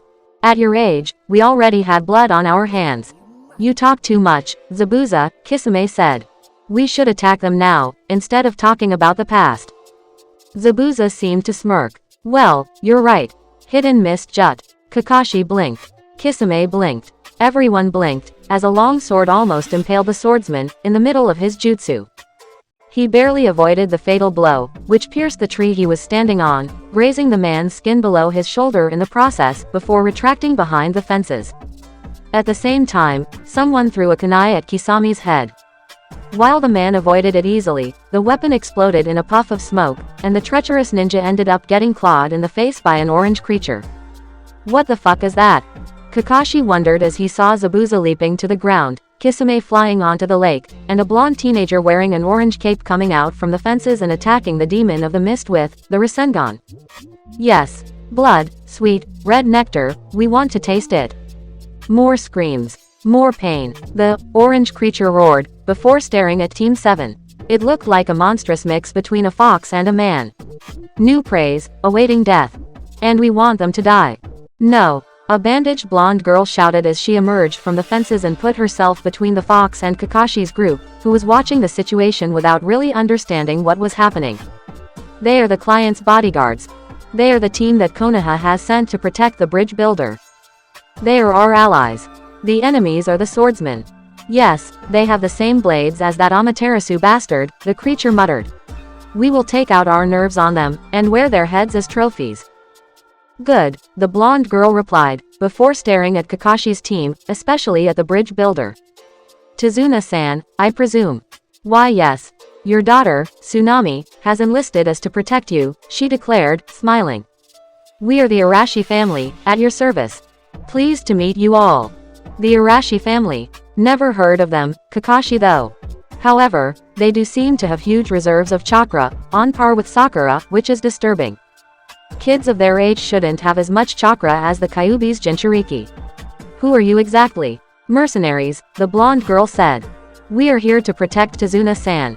I'm Akane, he's Kazama Ni-chan, she said as she pointed to the teenager fighting Zabuza with her finger, and the big fox is my brother Kitsune. Forgive his attitude, he's rather excited when a battle begins. We're to help you. How can you prove it? Naruto asked. It's strange, you come at the perfect time, at the perfect place. She scowled. If you aren't happy, we can leave you to die against two dangerous missing nin each as strong as your sensei. Well, it would be a shame, Kakashi said, as the introduced Kazama parried Zabuza's blade with his own. The Junin vaguely found it familiar, but he quickly looked sideways at the lake when he sensed a huge pulse of chakra nearby. Since you seem wounded, can you take my genin away? I have the feeling Kisame hasn't loved your entry. And effectively, dozens of blue sharks of chakra emerged from the water, flying into the air, and began to fall toward the ground. Revealing his Sharingan, much to his team's surprise, Kakashi made a few hand seals, before breathing a stream of fireballs, which collided with the shark missiles. The resulting explosions illuminated the sky. I ordered you to leave, the Junin said. I need space, and you're occupying it. He didn't have to repeat himself. Naruto nodded, and touched Tazuna's shoulder. Let's go, mister. The bridge builder nodded, before eyeing Akane. Why not run toward my house? Excellent idea, she said, as she took him through the forest nearby, the rest of Team 7 after her.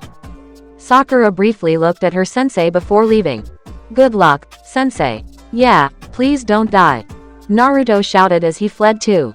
The man smirked. I don't intend to. Then, he locked eyes with the man fox. Why not gang up on Kisame? Of the two, he's the strongest. Yes, the creature whispered. This battle will make us happy.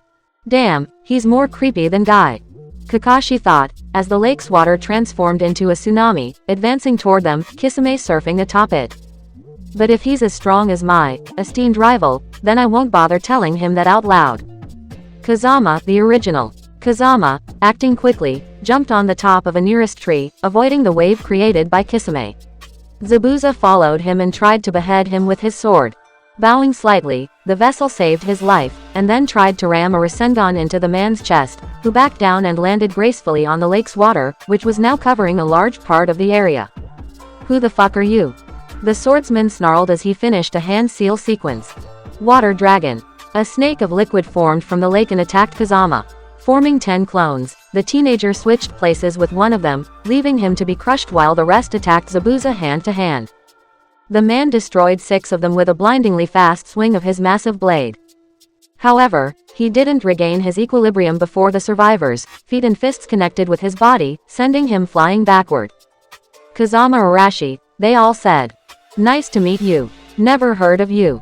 You aren't in my bingo book, Zabuza stated, as he landed on his legs, glaring furiously at the 4 teens before him. If you want to play with doubles, he muttered as he created 10 water clones. I can play as well. That's good, Kazama smirked as he formed 24 new Kage Bunshin, much to the swordsman's amazement. But I'm better at this game than you. The man scowled. We shall see, he said as he charged alongside his copies, beginning a clone battle, which soon devolved into a chaotic melee. But while the 10 Zabuza were outnumbered, their superior skill made them an even match to their enemies. And then, hidden mist technique. The water clone suddenly transformed into a thick fog, obscuring Kazama's sight. Zabuza's voice resonated in the air. Now, let me show you the power of the silent killing art of Kurigakure. One after the other, the teenagers' clones were beheaded, and their memories rushed through Kazama's mind. Closing his eyes, taking a kunai in his right hand, the young vessel concentrated. Noticing the slight sound of rippling water behind him, he avoided Zabuza's surprise attack, and tried to stab the man, but failed. An instant later, a chuckle reached his ears. If your superior address and survival instincts are of any indication, I assume you are the original, am I wrong? I will keep you for the end. Inwardly cursing, Kazama began to work up a plan as his last clones were murdered by the man's blade. Forming 10 new clones around him and ignoring the fatigue he felt, Kazama made them disperse. Now, everything is going as planned. When Zabuza's blade came for his neck, the vessel switched places with the nearest clone, who popped into smoke. As the memories rushed through all the clones, they received the location where he had been killed, and in which direction Zabuza was advancing. Converging toward it, the clones circled the man and attacked him with their kunai. The swordsman continued his charge, leapt back to avoid 4 stabs, and got 2 in the back. Growling, the demon of the mist swung his blade, dissipating the clones, before fleeing. Opening his eyes, Kazama followed the slight trace left by the man's dropping blood, emerging from the fog in the process. The vessel, upon noticing a fleeing Zabuza, threw a kunai at his legs, to prevent him from escaping. The water clone exploded. Recognizing the trick, Kazama moved to the side, avoiding the swordsman's water prison jutsu, much to its user's displeasure. What the hell? He asked. Do you have eyes in the back of your skull? He attacked with his sword again, but Kazama jumped, avoiding the attack, and kicked him in the face, making the swordsman lose his balance. Maybe I do, the vessel smirked. What have you done to me? Zabuza asked. I'm not as fast as normal, I feel sick and weak, and I've missed your neck too many times. That's the blade, isn't it? You poisoned it. Yes, the world traveler answered. The poison on the kusanagi was an invention of Sasori. The poison wasn't lethal, at least if the victim wasn't physically sick, but the toxin slowly paralyzed the muscles and slowed down the organs, functioning, progressively weakening the opponent. The puppeteer had tried to convince Naruto to make it more potent, but he had refused. The use of his blade was too hazardous in battle for now. What if he cut himself, or a friend, accidentally? It's easier than I thought. Of course, the fact that I took him by surprise certainly helped, Kazama wondered as he continued to attack a dizzy Zabuza with kicks and punches, even if his opponent parried most of his blows. And I have recuperated from my injuries, thanks to my puppeteer self's help. And, I know all his tricks. But then, the water's level rose suddenly, and the lake swallowed Kazama and Zabuza both, like a hungry ogre. As Kazama struggled to keep his breath, his enemy disappeared within abyssal darkness. Swimming toward the surface, the vessel emerged, standing up upon the water. And saw the forest, from the sky. The lake had been transformed into a large sphere of turbulent water, of the size of a mountain. The vessel couldn't see anything within it, only a deep blackness. And 2 pair of hands reaching his ankles. An instant later, Kazama was pulled inside the sphere. Zabuza's uncovered face smirked at him, grinning. Kitsune, the werewolf. The world was black, and Kitsune couldn't see. The swordsman had used some kind of technique to transform his surroundings into the realm of the abysses. Well, it wasn't exact. While his eyes were blind, he wasn't helpless. He could sense the chakra, movement, and the sounds coming from the swimmers. The voices were whispering to him, helping him, guiding him. The dark will always show us the way. We weren't born in the darkness. We are the darkness. A hybrid creature, looking like a fusion between a shark and a man, swam toward him at an incredible speed, its mouth opened. Reacting quickly, the werewolf twisted his body, avoiding the monster's jaws. Instead, he used the opportunity to claw through its skin. Blood mixed with the water, tainting it with red. The shark man disappeared, but his crimson trail didn't. Following it, Kitsune felt alive. His hunger had been awakened by the prospect of taking a life, of fighting for his very survival. It was his whole purpose, to hunt, or be hunted. His mind, shrouded by an insane bloodlust, noticed the creature returning, charging once again. Kitsune did the same, and collided with his opponent, ready for a brawl. The shark man Kisame, he suddenly remembered, was stronger, and bit the demonic boy. The madness, stronger than pain, pushed him to try to eviscerate the monster. The deadly embrace lasted for a time, and then they separated, as Kisame ceased his biting in favor of a punch in the ribs, pushing the werfox deeper in the abyssal darkness. From the side, the Junin Naruto's counterpart wanted him to spare, created a tornado inside of the water. The whirlpool captured Kisame and sent him away. The silver-haired man used another wind technique to propel himself through the liquid, reaching the werfox, grabbing him, and moved alongside him toward the surface. A dozen sharks circled them, preventing them from escaping the sphere. Kitsune wasn't bothered. He could breathe in the water, the voices assured him. However, he was slower, and Kisame was faster. As the duo began to kill the fishes with kunai and claws, the pressure suddenly increased, crushing everyone in the vicinity. As he sensed his bones cracking, the werfox tried to scream, but found that, well, he couldn't. The sharks died, and Kakashi vanished into nothing. The creature recognized him as a shadow clone. Flashes of light illuminated the darkness for a brief period, showing Kitsune ninja creating sparks into the water, slightly burning the skin of the shark man. The pressure returned to normal, and the werfox struggled to return to the surface. Breathing air, standing over the sphere, the werfox sensed waves of pleasure racing through his body as a red chakra came to heal his wounds, covering his body with a crimson cloak. We will not be defeated a second time. No restraints anymore. We are unstoppable. Feeling something moving under him, Kitsune began to run on the water. Projectiles of chakra erupted from it, and the werfox tried his best to avoid them. After short seconds of such a course, one took him by surprise. He didn't avoid it, because, well, it wasn't a normal projectile. It was the Junin fighting alongside him. They were both propelled into the air, and the shark man emerged, jumping out of the sphere, ready to devour them. Kitsune's chakra tail acted on its own and smashed him, sending him fly to the side. Hitting the water, the shark man regained his equilibrium and stood still, while the werfox adopted a bestial stance and Kakashi sank, unable to grab the surface to walk on it. Roaring, Kitsune charged at his enemy at an insane speed. A second tail of chakra formed behind his back as he became faster and stronger. Grinning, the shark man adopted a defensive posture, ready for the attack, not even trying to avoid it. The collision's shock shook the whole sphere, making it ripple slightly. The shark man, however, flinched a bit, but resisted the charge, grabbing the werfox with his arms and gripping him with an irresistible strength. Kitsune didn't know how, but Kisame's skin began to absorb the red chakra like a sponge, healing its bruises and wounds in the process. In less than a few seconds, the cloak had vanished and the shark man smirked, increasing his grasp on the werfox and breaking his bones. I can absorb chakra, little beast. You cannot defeat me, he opened his mouth. Still, it was a good fight. Good Joe Arg. Kisame screamed, as a ball of lightning went through his lungs, barely missing Kitsune himself. Kakashi was behind the shark man, standing with his arm piercing the man's body. The monster flailed brutally, sending the werfox and Kakashi flying away. The sphere began to twist and crumble into wild waves, as the three men fell from it. As the sphere imploded, Kitsune crashed onto a tree, and lost consciousness. Kazama. Using two Rasengan to propel himself through the water, Kazama tried desperately to distance himself from Zabuza. The Mist Nin, despite being weakened by poison, was still faster than him in the water. And he didn't know how, but he could swim with his blade in hand. Perhaps a jutsu. Escaping from the water, on some part of the sphere's surface, Kazama stood still, observing his surroundings, awaiting the inevitable attack. He jumped to the side, avoiding a blade swing meant to cut him in half.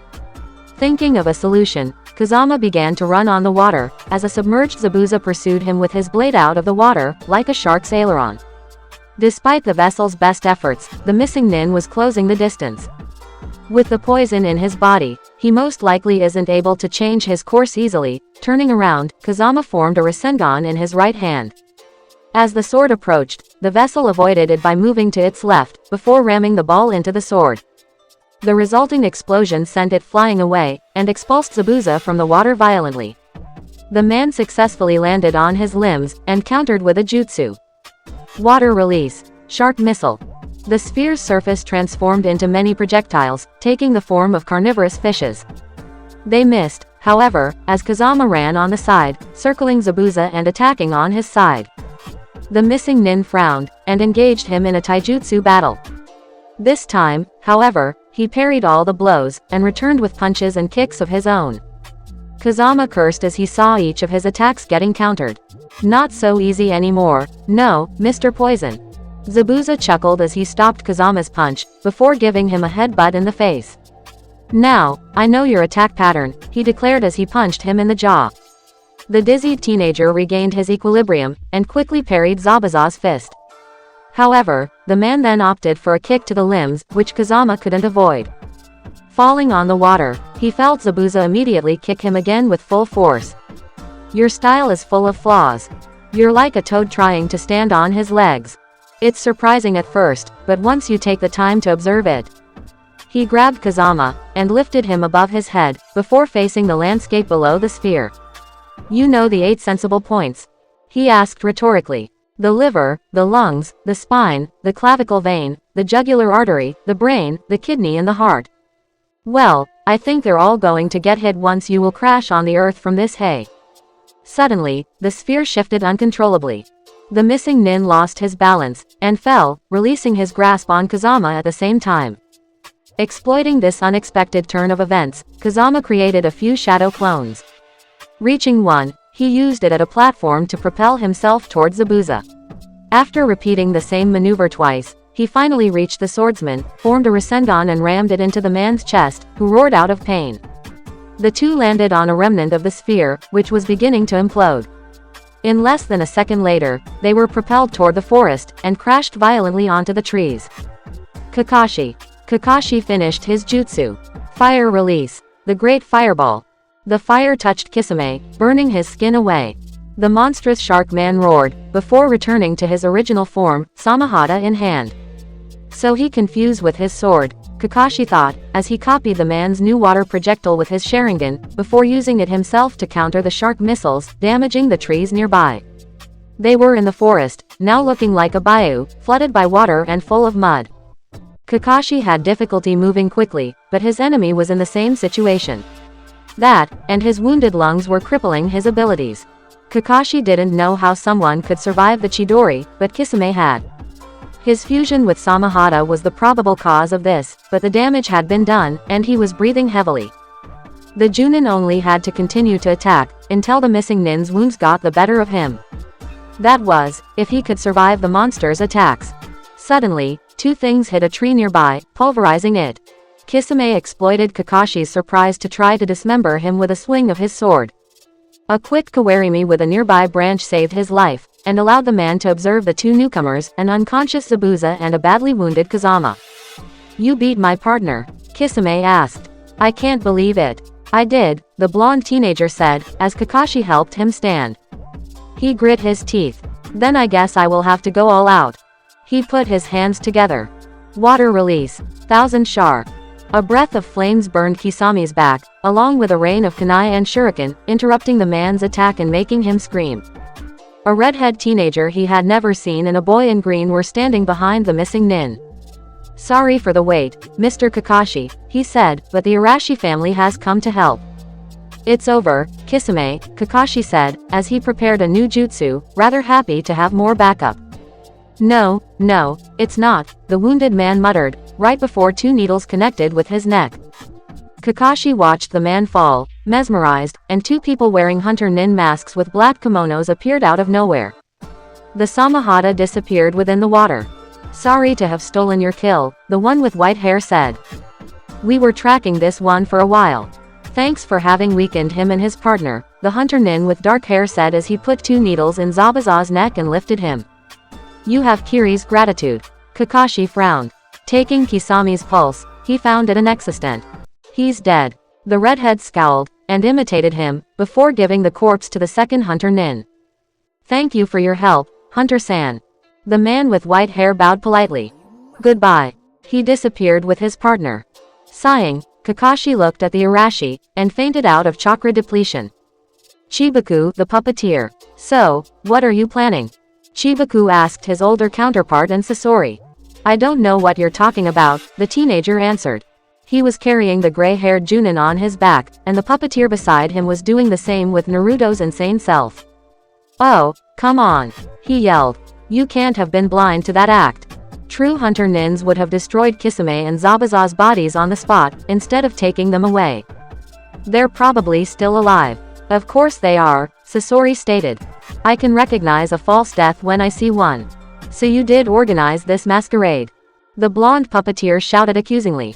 His teacher had ordered him to do nothing unless he ordered to, and didn't look really surprised when Naruto had come to Tsunami's house with their hostess father, Sasuke, Sakura and another counterpart. In fact, he seemed to expect her words about Zabuza's attack. Of course he wasn't. His face is made of wood and he transforms people into puppets. Do you really think a surprise attack is going to faze him? Not really, his master replied. We didn't expect Kisami's presence, nor the coming of a second hunter nin, but I improvised. Chibaku frowned. What do we have to gain in keeping these two alive? Allies, Sasori stated. We have good reasons to think that Gato is going to betray them, and we have a lot of funds. We can hire them, and they will be useful once our pursuers inevitably track us down. Chibaku thought about it. It was perhaps worth a shot. Do you really think they are a match for those three monsters? If they work with us, yes, his older self stated. And maybe we can recruit Kakashi and his team too. How? The blonde puppeteer asked. They might be different from those we had known. Heck, if Sakura really is the Kyuubi's Jinchuriki in this reality, then she certainly isn't like the one you've known. His counterpart smiled. Don't worry, I will take charge of convincing them to follow us. Even if they're only slightly like my homeworld's counterparts, then I know what to say. If not, well, maybe they will hear us out anyway. He eyed Chibaku. But as I asked Naruto, we won't reveal our true identities for a while. We are simply a clan with huge chakra reserves, and our whiskers are simply tattoos. Our fox self's abilities are the result of our bloodline. And about the Rasengan and the Kage Bunshin? Or the Kusanagi? He asked. If Kakashi had seen you using them. I have a believable explanation, Sasori said. The Toad Sanin, Jiraiya, is our boss. He taught us a few tricks, and sent us here once he had learned about Zabuza and Kisami's involvement. We stole Orochimaru's sword in a precedent mission, which convinced our commander we were fit for this mission. Well, it was a good cover-up. But for how long? And if the missing nins aren't convinced by our propositions, and attack anyway? Sasori smirked. I have taken some precautions when I examined Kisame. Chibaku's eyes widened. He knew what the puppeteer had done. You magnificent bastard, he shouted. You've put a seal on him. Sneaky and underhanded. I like that. Yes, he confirmed. Naruto, remember this lesson. Always be prepared for everything. Everything. Kazama, the traveler. Thank you for protecting my father, Tsunami said, bowing slightly. You have my eternal gratitude. Kazama smiled. It's nothing, he assured her. We were simply doing our job. Even then, you risked your life for me, Tazuna declared. Really, thank you. Kazama was slightly uncomfortable with their thanks. While he took them as a sign of a job well done, he didn't think it was so extraordinary to risk his life for others. It was simply his way of doing things. They had returned to Tsunami's household after their destructive battle with Zabuza and Kisame. They had badly damaged the landscape, and he doubted their presence would be kept a secret for long, but at least Tazuna was safe, like Kakashi. The Junin was currently talking with his genin team, inside of the house, and Kazama intended to speak with him. In private. After explaining to Naruto the plan Kazama had, with Sasori's help, discreetly infiltrated Kakashi's bedroom. A potent genjutsu cast by the puppeteer, followed by a henge, allowed the vessel to hide in the room, taking the form of the wall. Kakashi was still in bed, his Sharingan covered, which decreased his chances of discovering Kazama. His new counterpart was wearing a green outfit, composed of a shirt and pants. He looked like a younger Yondaime. Sasuke was the exact replica of the one Kazama had known, but Sakura. Her robes were orange, and she had cut her hair to medium length. She was skinny, pale, and had the creepiest smile imaginable. Kazama recognized that expression, this mask, which he had worn all his life, fake happiness. And she was the Kyuubi Jinchuriki. Even if the seal was keeping the Biju in check, Kazama recognized its dark power in her veins. Which was strange, since he couldn't sense it in his counterparts until they used it. Was her seal weaker? Was her body too weak to hold off the demonic chakra completely? Kazama didn't know, but he hoped Kakashi would answer his question. What do you mean, sensei? Naruto's normal self asked his teacher. You said Hunter Nins killed them. I thought so, the Junin replied. But after a careful re-examination of Kisami's death, I find it impossible to believe. Senbon aren't generally used for killing, and the Hunter Nins should have destroyed the body on site and kept the head, instead of transporting it elsewhere. And they didn't try to capture the Samahata, one of the most precious swords of all time. No, there's something wrong with them, and we must be careful. And who know if Gato hasn't contracted stronger killers, beside these two. The trio remained silent, frowning and scowling. Only Sakura's expression didn't change. Kazama was now sure that something was very wrong with her. Kakashi closed his eyes. I'm not in good shape, and honestly, I don't trust our helpers, so. The vessel's eyes flickered, as his counterpart interrupted the Junin by asking the question Kazama wanted to pose. Why don't you trust them, sensei? They saved our lives and helped us fight the missing Nins. Yes, Sakura said, her smile breaking a bit. They're obviously our allies, why distrust them? Because, firstly, Kakashi explained, one is crazy and almost attacked us. Secondly, they are able to fight S-rank and A-rank missing Nins, while I've never heard of them. Once you reach A rank, you are considered a big fish in the ninja world, and it's almost impossible to be an unknown, even more so within the mercenary underworld. Thirdly, no mercenary group ever helps for free. If they protect Tazuna from Gato, then it's obvious they're planning something big, and that their boss is a lot more influential than Waves, local tyrant. Such a high-class band of warriors generally work for ninja villages that don't want to have their fingerprints all over the place. And, unfortunately, I have a theory about their employer, one which isn't pleasant. Who? Naruto's counterpart asked. A powerful rogue ninja known as Orochimaru, Kakashi stated. The trio paled, and the hidden vessel inwardly cursed. He should have talked to the Junin as soon as he had awoken from his slumber. You see, I think that the weapon this Kazama used was the Kusanagi, Orochimaru's most prized blade. Even if it's probably only a copy, that man would never give it to someone he doesn't completely trust. You must all be wary when he's nearby. The snake Sanin always had a disturbing interest in talented youngsters. But what can we do? The green genin muttered. We aren't a match for them now. We'll do as if this conversation had never happened, the Junin answered. It's merely a hypothesis. It might have been another weapon, since I only saw it briefly. However, stay on your guard. And that's not the strangest thing about them. During the battle, I noticed certain bizarre events. Like? Sakura asked. Kazama Arashi knows of techniques exclusive to the leaf. The first is an A-ranked ninjutsu known as the Rasengan, and its users can be counted on the fingers of one hand. The second is the Kage Bunshin. Sakura's eyes widened at that. Yes, he can create shadow clones, and only the ninjas of Konoha know it. Which meant he obtained the secret of these techniques somehow, through spying, or by betraying the village. In all cases, he is implicated in treachery. Kazama cursed the man's analytic mind. He had forgotten the Junin hadn't been in the Anbu for nothing. Also, Kakashi continued, their incredible chakra reserves are completely abnormal. It might be a bloodline, which I was not aware even existed. And finally, while I was preparing myself to attack Kisame, I noticed that the fox boy was covered by a cloak of sinister, almost demonical chakra. I only saw a glimpse of it, but I'm sure that at least that one is extremely dangerous. But what can we do then? Naruto's normal self asked. They're stronger than us, and probably our only chance at fighting Gato. We train, Kakashi stated. I hope the Hokage will understand that something is wrong with this mission, once his men discover the two missing Nins we defeated along the road, but in the worst case scenario, we are alone. I intended to teach you tree walking. Kazama frowned at that. He had almost forgotten this passage of his life. One of the things he would have to question Kakashi about. It was completely abnormal that Team 7 didn't know this exercise after weeks of activity. Apparently, this Kakashi was as lazy as the one in his homeworld.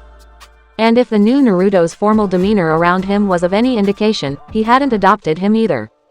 But with so many powerful opponents in the field, we will ignore that exercise. You will learn a few useful techniques before Kisame and his team attack again.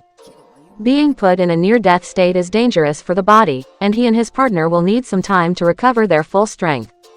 We've some time before us. Obvious relief and excitement spread over the Genins' faces. They politely asked their teacher to rest a bit, before leaving, closing the door behind them. If Sasori had done his job, and Kazama didn't doubt he had, the room was now soundproofed. Dissipating the henge, the vessel appeared beside the Junin. "Hello, Kakashi-san," he smirked, "pleased to meet you." The man's face jerked to face him, and his body tensed. Kazama knew he was ready to attack at the slightest provocation. The vessel wavered his hand in a peaceful gesture. "I'm only here to talk, not to kill you. You have a strange way of beginning a conversation," Kakashi deadpanned, still on his guard. "You've heard our conversation, I suppose, Kazama-san." Ignoring the blatant sarcasm in the man's tone, Kazama simply smiled and sat on the floor. This conversation would take some time, but he hoped to get important answers out of it. "Yes, I must say that it's hurt me to hear you think we're working for Orochimaru, or that we're traitors. We are Konoha's most loyal servants, as Jiraiya-sama knows." Kakashi's eyes widened. "You work for him." "We all do," he lied shamelessly. "The boss ordered us to help your team, after he had learned of Gato's involvement." "How do you think I learned the Rasengan and the Kage Bunshin, except from him?" "And your sword?" the Junin asked, narrowing his eyes. Kazama smiled, showing it to the man. "It's the real one. We stole it from the snake." "You stole Orochimaru's sword?" "Yes," he confirmed, even if he hadn't stolen it, but earned. "That's what convinced Jiraiya to send us for this mission." The vessel decided to deviate the conversation on the truly important matters. He didn't want his godson to be in danger. Hook, line, and sinker. And it worked. Kakashi glared. "How do you know that? Is it really important to know that this Naruto Uzumaki is in reality Naruto Namikaze, son of the Yondaime Hokage and of Kushina Uzumaki?" he asked rhetorically. "It's an S-rank secret," he declared. "You can't talk about that casually. Your civilians talk casually about the Kyuubi being contained within your female student," the vessel pointed out. "Your secrets aren't the safest of the ninja world." "Perhaps," the man agreed. "It's a situation I'm uncomfortable with. If anybody knows about our Jinchuriki, and about my sensei's son." "Not everybody is aware of his parentage," Kazama stated, "but I must admit I'm interested on who adopted him." "Nobody did," Kakashi replied. "You already know Jiraiya didn't, so he stayed an orphan. The son of our village's greatest hero, an orphan." He narrowed his eyes. "Except Jiraiya, you were the most fit to adopt him. Why didn't you?" Kakashi chuckled sadly. "I was a dysfunctional adolescent that killed people all the time for the village, and that collected porn during his spare time. You really think I would have been a good role model? It would have been better to have a bad role model than none at all." Kazama yelled inwardly. The rage accumulated over a lifetime of loneliness filled his mind, but he managed to hide it. It would have been better than facing the ordeals of being an orphan alone. Kakashi closed his only eye. "Yes," he admitted. "I couldn't support the idea to adopt a carbon copy of my dear sensei, not when his disappearance had left a huge hole in my heart." Kazama's face twisted into a terrifying display of anger and hatred. "That's your excuse. You left him to suffer all his childhood because he looked like the Yondaime," he yelled. Fortunately, the soundproof jutsu prevented anyone from hearing him shout. "That's the reason I suffered all my life. Because you couldn't stop thinking about my father." He narrowed his eyes. "You disgust me," he said. "You sicken me. You shouldn't be their teacher." The man didn't react. "You're right," he agreed, with an emotionless voice. Kazama was completely taken aback by this statement. He had expected him to deny that, or to find an excuse, but each time I see him, I beat myself over this situation. Now, when I see him, I realize that I have failed Minato, and ignored my duty. I'm fully aware I don't deserve to even teach him, and it's agonizing." Kazama eyed him, the rage vanishing. Well, not totally. Yes, he was still angry at him, but he didn't know how to react at that display of regret. "I've made mistakes all my life, and I know I will have to pay for them one day, in this world or the next," he stated. "I know I'm beyond forgiveness, and seriously, I don't know how to atone for my failures." The rage returned. "Then begin by teaching them correctly," he snarled. "They don't even know tree walking after weeks. They're a bunch of untrained rookies. With their potential, they could reach true greatness if you had taken the time to. Insane amount of killing intent interrupted his rant. Kakashi glared at Kazama. You think it's my choice? He replied with a harsh tone. You really think I want them to be so outmatched? To be killed by a monster like Kisame? Kazama faced the glare, even if he flinched slightly.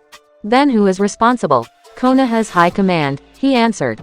You really think my superiors want the Kyuubi's Jinchuriki to be strong on her own? The sentence silenced Kazama, who widened his eyes.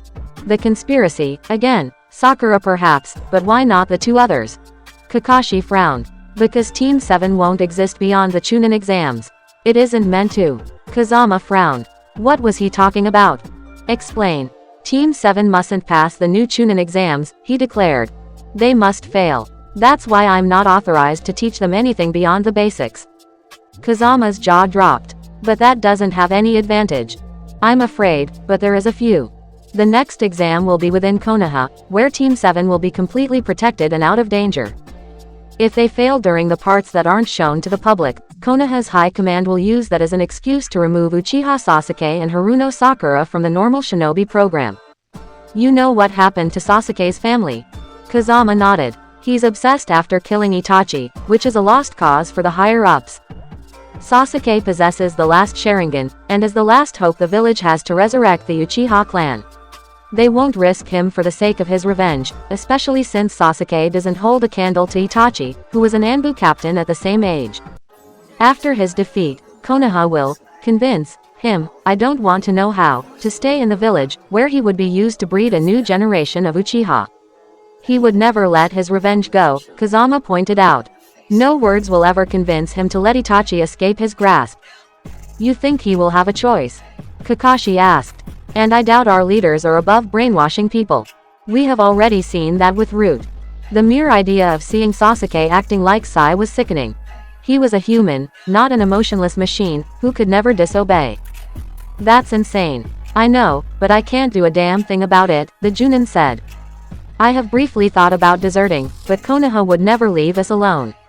And the other villages would probably be even more ruthless in dealing with us. And if, by some miracle, he succeeded in participating in the public ordeals? Kazama asked, remembering the exams of his homeworld. Then I will probably be ordered to train him, Kakashi declared. The Sharingan can allow anyone to make huge progresses in a very short amount of time.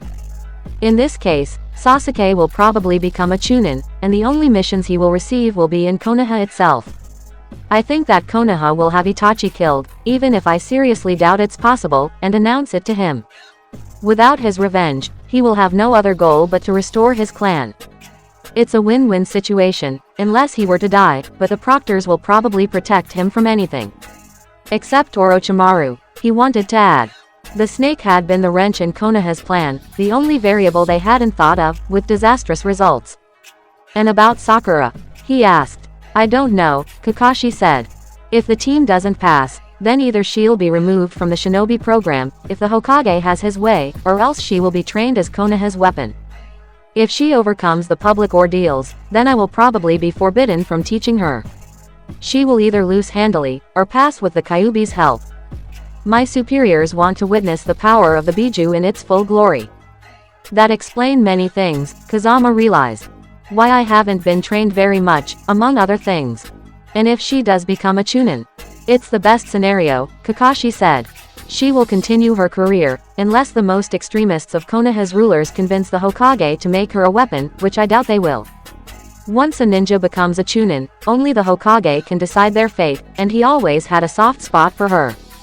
In all cases, Naruto will leave Team 7 for an apprenticeship, either as a genin or a Chunin, probably under me or another person. He sighed. That is, if we survive our next battle with Kisami's team. Your help will be critical. Kazama thought about the whole situation. While he now knew that Orochimaru was telling the truth, a fact he hated to the very bone, he was presented with the possibility of preventing future tragedies. He could reveal the truth to Kakashi, and offer Team 7 the opportunity of leaving this world for another, thus saving their existence. But then Sasuke wouldn't be able to kill Itachi, but if he was innocent, like in Kazama's homeworld, then it was for the best. It would also protect Konoha from Akatsuki. They were after the Biju, and with the Kyuubi missing, whatever plan they had would crumble. Kakashi-san, he said, after reaching a decision. I have something to confess. What? The man asked, eyeing the teenager, who smiled. You see, I have lied about my identity. In reality, I'm. Shock spread across Kakashi's face. Do you really need to use your Senbon that way? Zabuza growled to his two disciples, as he was lying on a bed. Kisame was in the same position next to him, and the two fake hunter nins were standing in front of them. I had to, Zabuza-sama, Haku said as she caressed a sleepy Samahata, who barked happily. We were outmatched and outnumbered. I had no choice but to fake your death, just in case. It was the only thing to do, Kimimaro declared. The bridge builder had escaped and Kakashi's reinforcements had arrived. Fighting them would have been hazardous, while staying low for a while will give us the time to regain our strength and attack again. And this time we'll fight at your side, Zabuza-sama. The swordsman frowned, but stayed silent. He could see the wisdom in his apprentice's words, as always. Kimimaro had been the voice of reason of the group, ever since Zabuza had adopted him after his clan's destruction. He and Haku were the children he had never given birth to. They were his greatest achievements, his most loyal followers. They were strong enough to kill the Konoha nins and their helpers. Speaking of them, does anybody know anything about our surprise opponents? He asked. No, Kimimaro said. And it bothers me. I have searched in the data we've collected, but this Arashi family is totally unknown, which shouldn't be the case since they're powerful and organized enough to attack you and Kisame-senpai. The swordsman squinted. Anbu. Perhaps, Kisame muttered. He was still weak and suffering from his lungs injuries. It might explain something about that fox creature. What do you mean, Kisame-sama? Haku questioned him. During our battle, the creature had been briefly covered with a cloak of chakra, an inhuman chakra, like Yagura's. He might be a Jinchuriki. Zabuza's face twisted into a stupor. You're implying the others were his handlers? Yes, the missing nin confirmed. He's crazy, so they must be with him to keep him on a leash. Kimimaro frowned. Then a ninja village is probably implicated. Since Kakashi didn't expect their arrival, they mustn't be working for Konoha. But which hidden village would have an interest in protecting the bridge builder? Haku wondered. I mean, to the point of sending a Jinchuriki, a weapon of mass destruction, to accomplish this task. Zabuza frowned. I don't know. Maybe they were aware of our involvement. Kisame is on the level of a Biju, so they must have sent this beast to kill him. Perhaps, Kisame conceded, but it doesn't change the fact we'll have to fight them again, if we want to kill the bridge builder. I don't know if fighting a Jinchuriki is worth what Gato is currently paying us. But if we break the contract, it'll be hard to find another job, Kimimaro stated. However, we can sell this Jinchuriki to another village. That's a good idea, boy, Kisame smirked. Right after Zabuza and I have recuperated, we will attack them. And this time, we'll crush them all.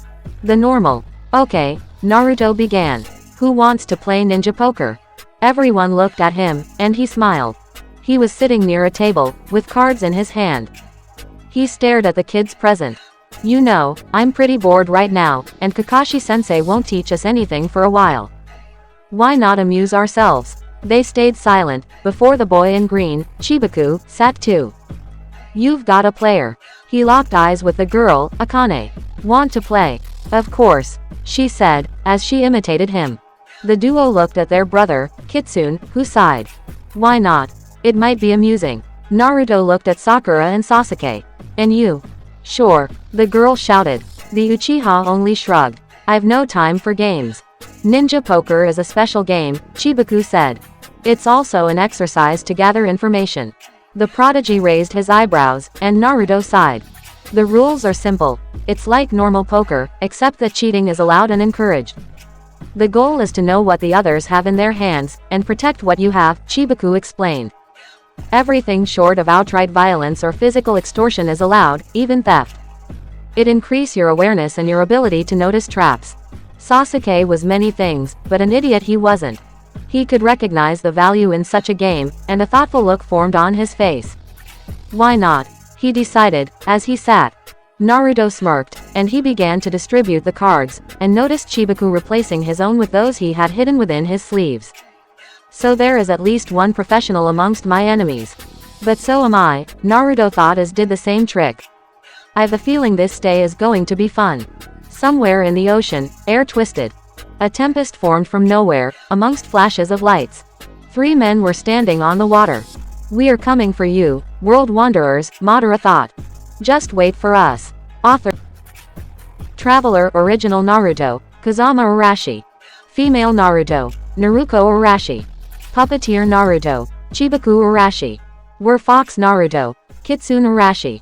Deceiver original Madara, Tsukiyomi. Destroyer Rinnegan Madara, Susanoo. Warrior Collector Madara, Amaterasu. Disclaimer. I don't own Naruto. Thanks my betas and all reviewers. Chapter 8. Bonds. Royal Flush. Naruto shouted, much to the horror of the other players, especially Sasuke, whose jaw dropped when his all-in failed, busting him out of the game.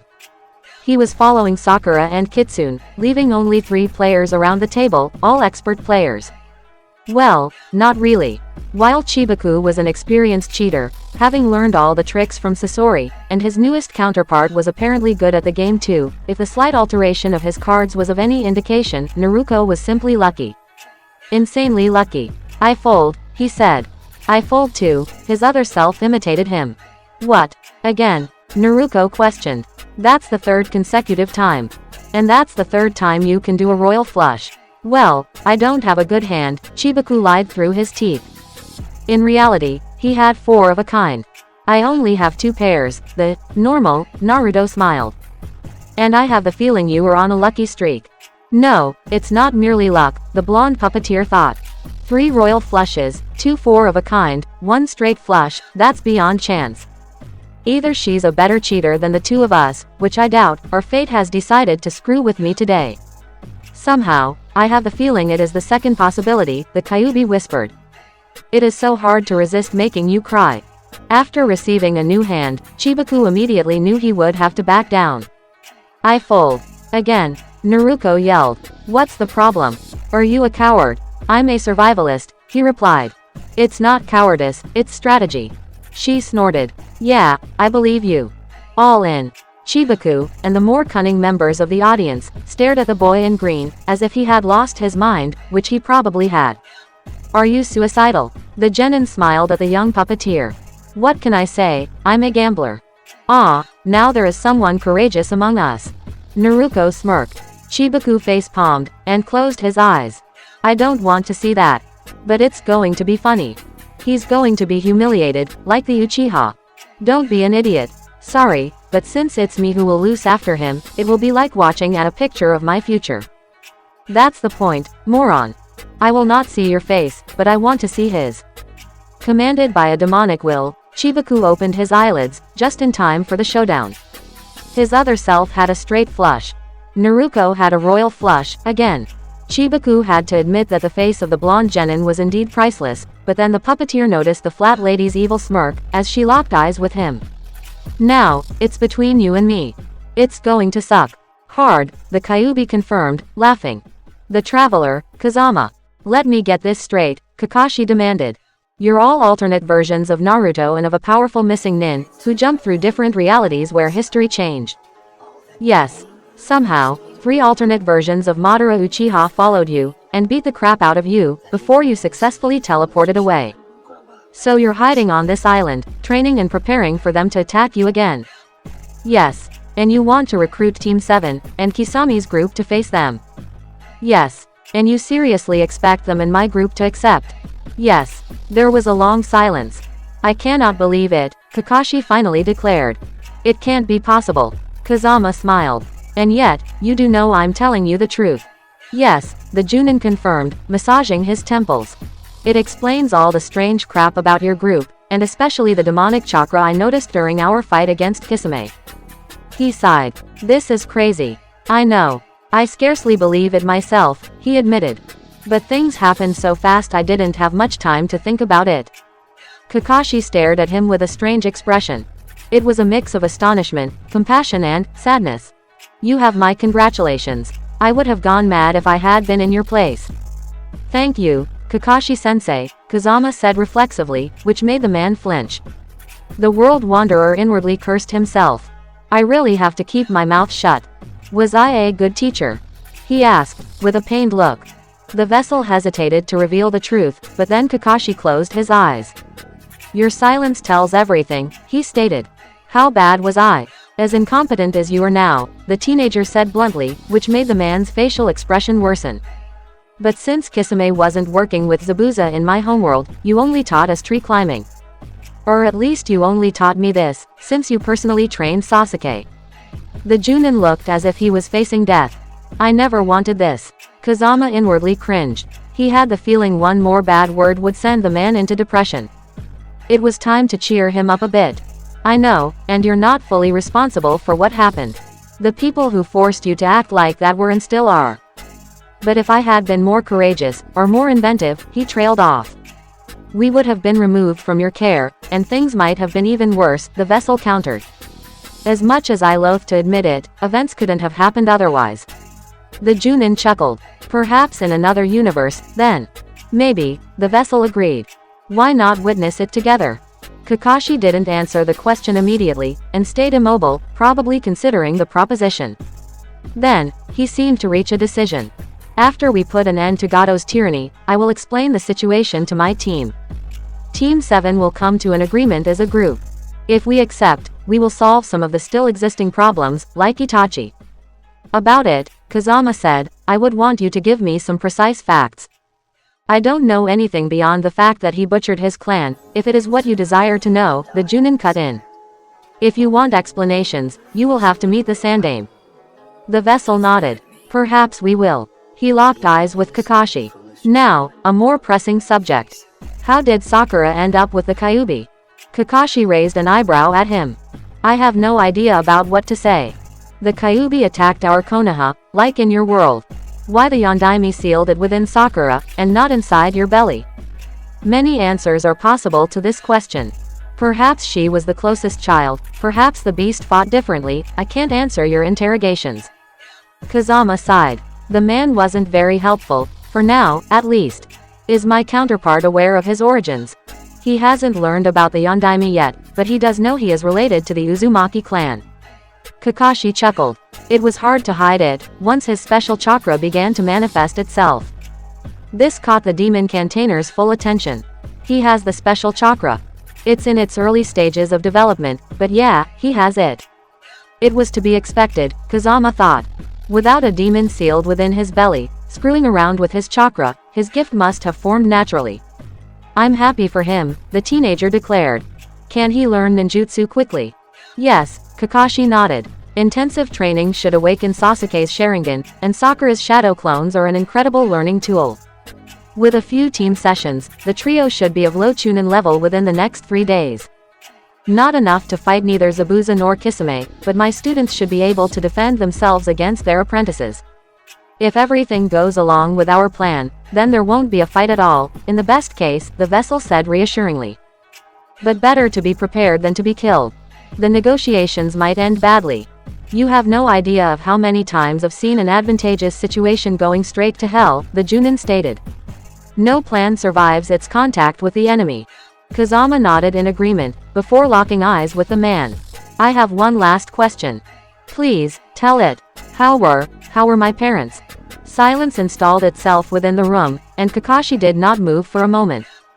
They were the greatest people I have ever known, the man declared. Your mother, Kushina, was very beautiful. She had long red hair and purple eyes.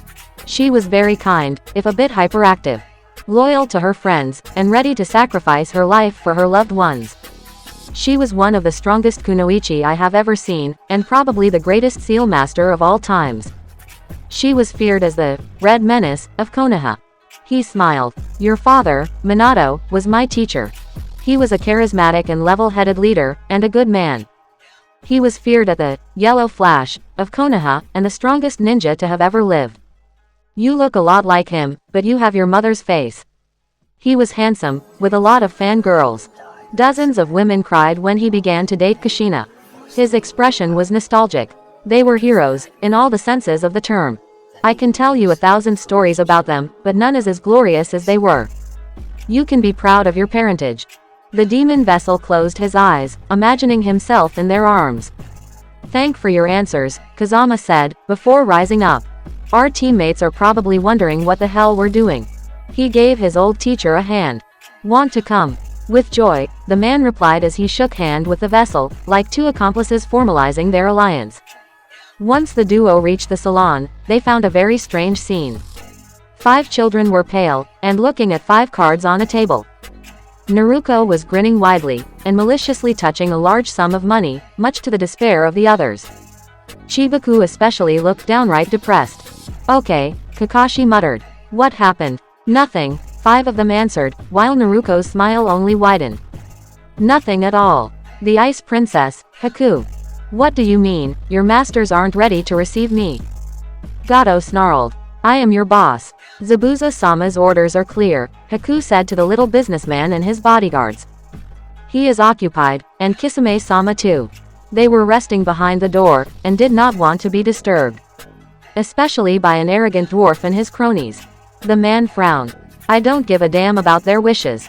I'm their boss. Kimimaro shook his head. You are our employer, nothing more. We will accomplish the task you paid us for, but that is all.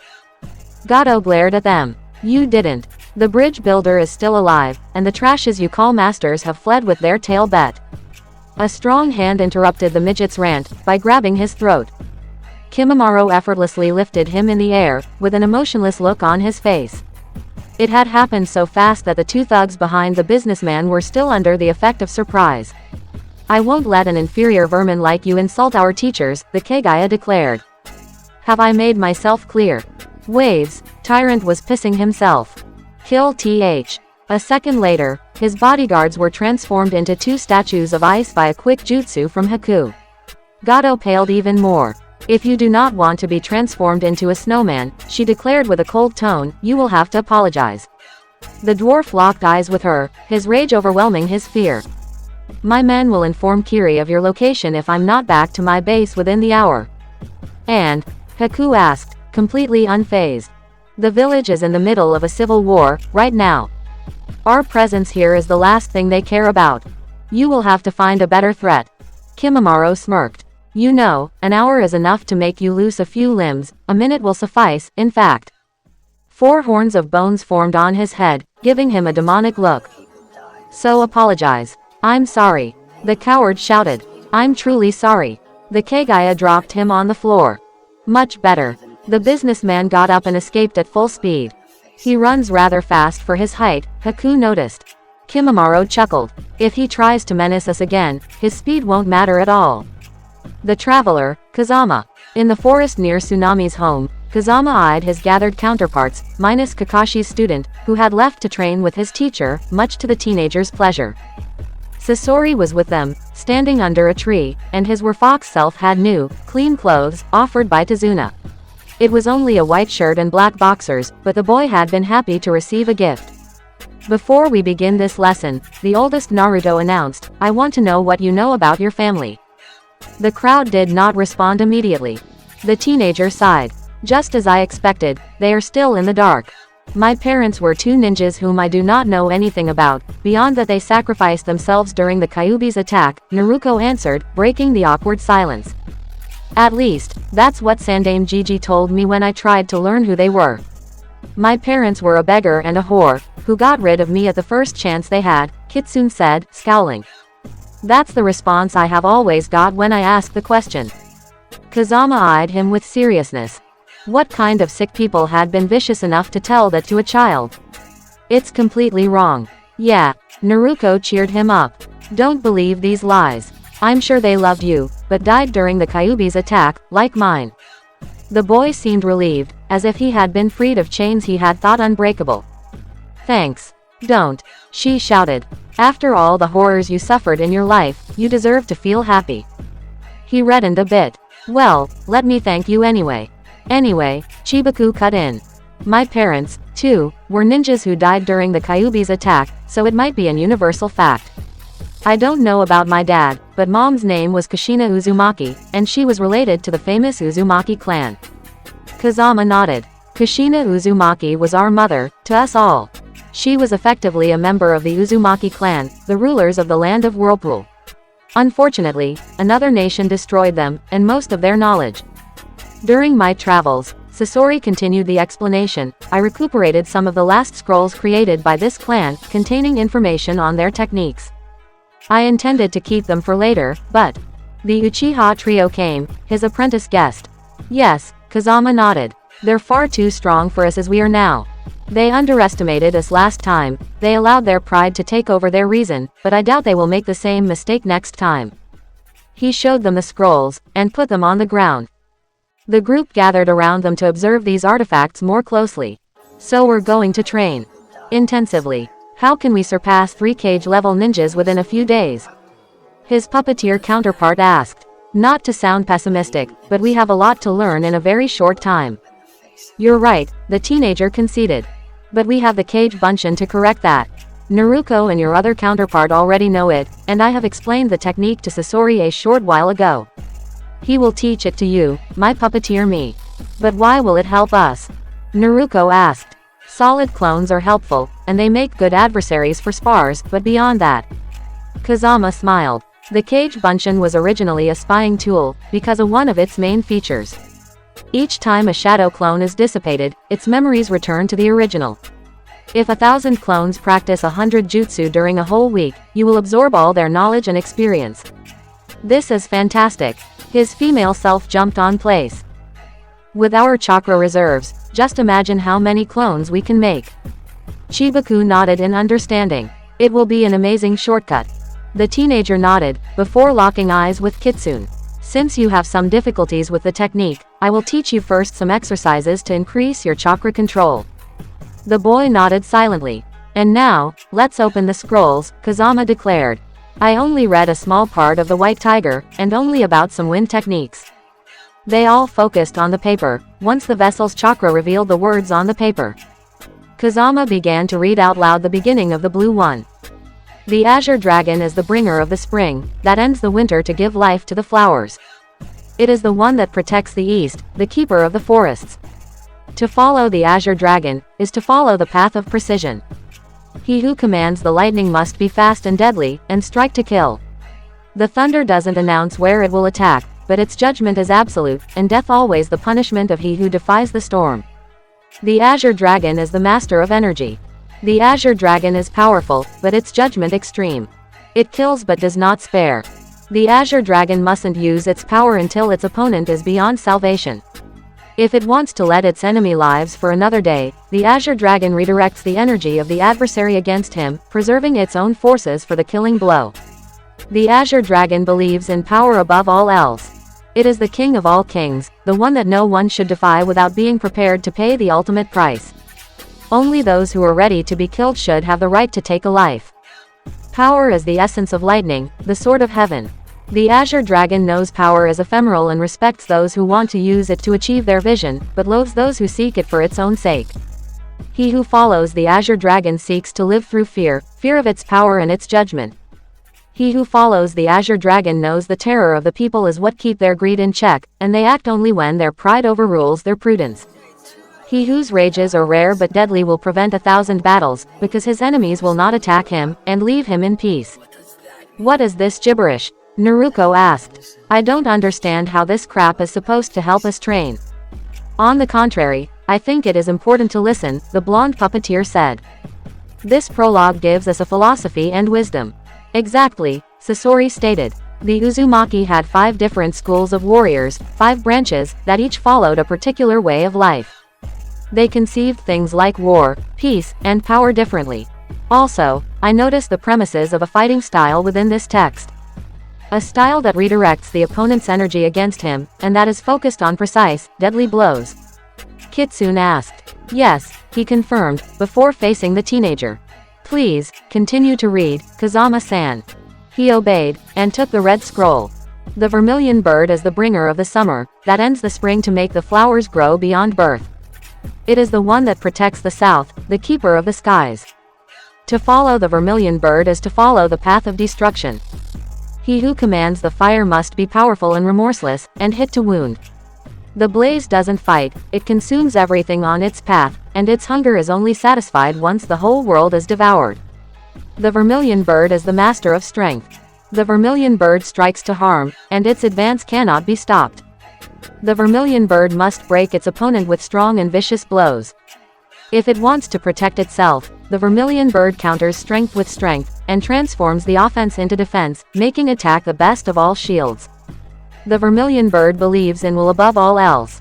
It is the determined ruler, the one that no one should try to stop. Only those who are ready to fail in their goal should have the right to hinder the dreams of others. Will is the essence of fire, the drive of the inferno. The vermilion bird knows will is precious and respects those who struggle to achieve their goal, but loathes those who back down before the unknown and cower in fear of the obstacles. He who follows the vermilion bird seeks to live through war, a war that will allow him to gain the resources he needs. He who follows the vermilion bird knows that peace weakens the warriors, and that only his strength keeps his opponents from increasing their own. He who fights 100 battles will win 1,000 wars, because he will learn from his mistakes and keep his edge. He posed the scroll on the ground and took the white one. The white tiger is the bringer of the autumn, that ends the summer to leave life the time to prepare for colder days. It is the one that protects the west, the keeper of the plains. To follow the white tiger is to follow the path of speed. He who commands the wind must be evasive and unrelenting, and attack all the time. The gust is always blowing, and its constant assault can make even the greatest mountain bow before the skies. The white tiger is the master of breath. The white tiger always surprise, and its blows are numerous. The white tiger must use its power to continue to strike, until its enemy falls. If it wants to protect himself, the white tiger avoids and evades, staying untouchable but never backing down, even before stronger than itself. The white tiger believes in freedom above all else. It is the lone beast, the one that no one should try to restrain. Only those who are ready to be stripped of their free will should have the right to enslave others. Freedom is the essence of the wind, the state of the skies. The white tiger knows freedom is a constant fight and respects those who try to preserve their own, but loathes those who let their captors rule with impunity. He who follows the white tiger seeks to live through trickery, a trickery that will allow him to redirect his enemy's efforts toward another menace. He who follows the white tiger knows that peace never lasts, and that cunning is what protects him from destruction. He who manipulates his adversaries into infighting will be left alone forever, as ruinous wars will happen between others. Then, it was the turn of the black scroll. The black tortoise is the bringer of the winter, that ends the autumn to make all creatures rest before the awakening. It is the one that protects the north, the keeper of the seas. To follow the black tortoise is to follow the path of resistance. He who commands the water must be swift and enduring, and counter all strikes. The waves face all obstacles and survive to all attacks, changing form to continue advancing. The black tortoise is the master of adaptation. The black tortoise waits for the opponent to come, to better counter his blows. The black tortoise must always pair, to better outlast. If it wants to attack, the black tortoise prepares and traps, being as patient as a calm river and as treacherous as a tempest, to exploit all weaknesses. The black tortoise believes in change above all else. It is the moving animal, the one that no one should try to immobilize. Only those who have achieved perfection should have the right to halt evolution. Change is the essence of the water, the drive of the sea. The black tortoise knows change is important and respects those who try to reshape the world, but loathes those who hinder transformations out of fear of what they do not control. He who follows the black tortoise seeks to rule through preparation, as preparations will make him foresee and prevent all problems. He who follows the black tortoise knows that dangers are always present, and that anticipation will preserve him from everything. He who is always on the defensive will survive until the twilight of the world, as his shield refines itself as time will pass. Finally, he read the prologue of the Golden Scroll. The golden unicorn is the foundation of all seasons, that maintains the universal order by existing and nurturing life. It is the one that protects the center, the keeper of the mountains. To follow the golden unicorn is to follow the path of survival. He who commands the earth must be determined and stubborn, and endure all blows. The land resists all assaults and stays still, healing from its wounds over the years. The golden unicorn is the master of stance. The golden unicorn is slow, taking its time to inflict crushing damages upon he who defies the rock. The golden unicorn must not avoid and must not flinch, to better prepare. If it wants to attack, the golden unicorn waits before striking, like a landslide tearing down everything in its path. The golden unicorn believes in stability above all else. It is the eternal pillar, the one that no one should try to break. Only those who do not want to rule should have the right to take down the natural order. Stability is the essence of Earth, the foundation of the world. The golden unicorn knows stability is fragile, and respects those who strive to create a better law, but loathes those who do not try to fight crime out of indifference. He who follows the golden unicorn seeks to live through harmony, and harmony that will keep him and his allies united against a common foe. He who follows the golden unicorn knows that being divided makes another's conquest easier, while solidarity enforces an everlasting peace. He who forms bonds with others will preserve his own existence, as he will support and be supported.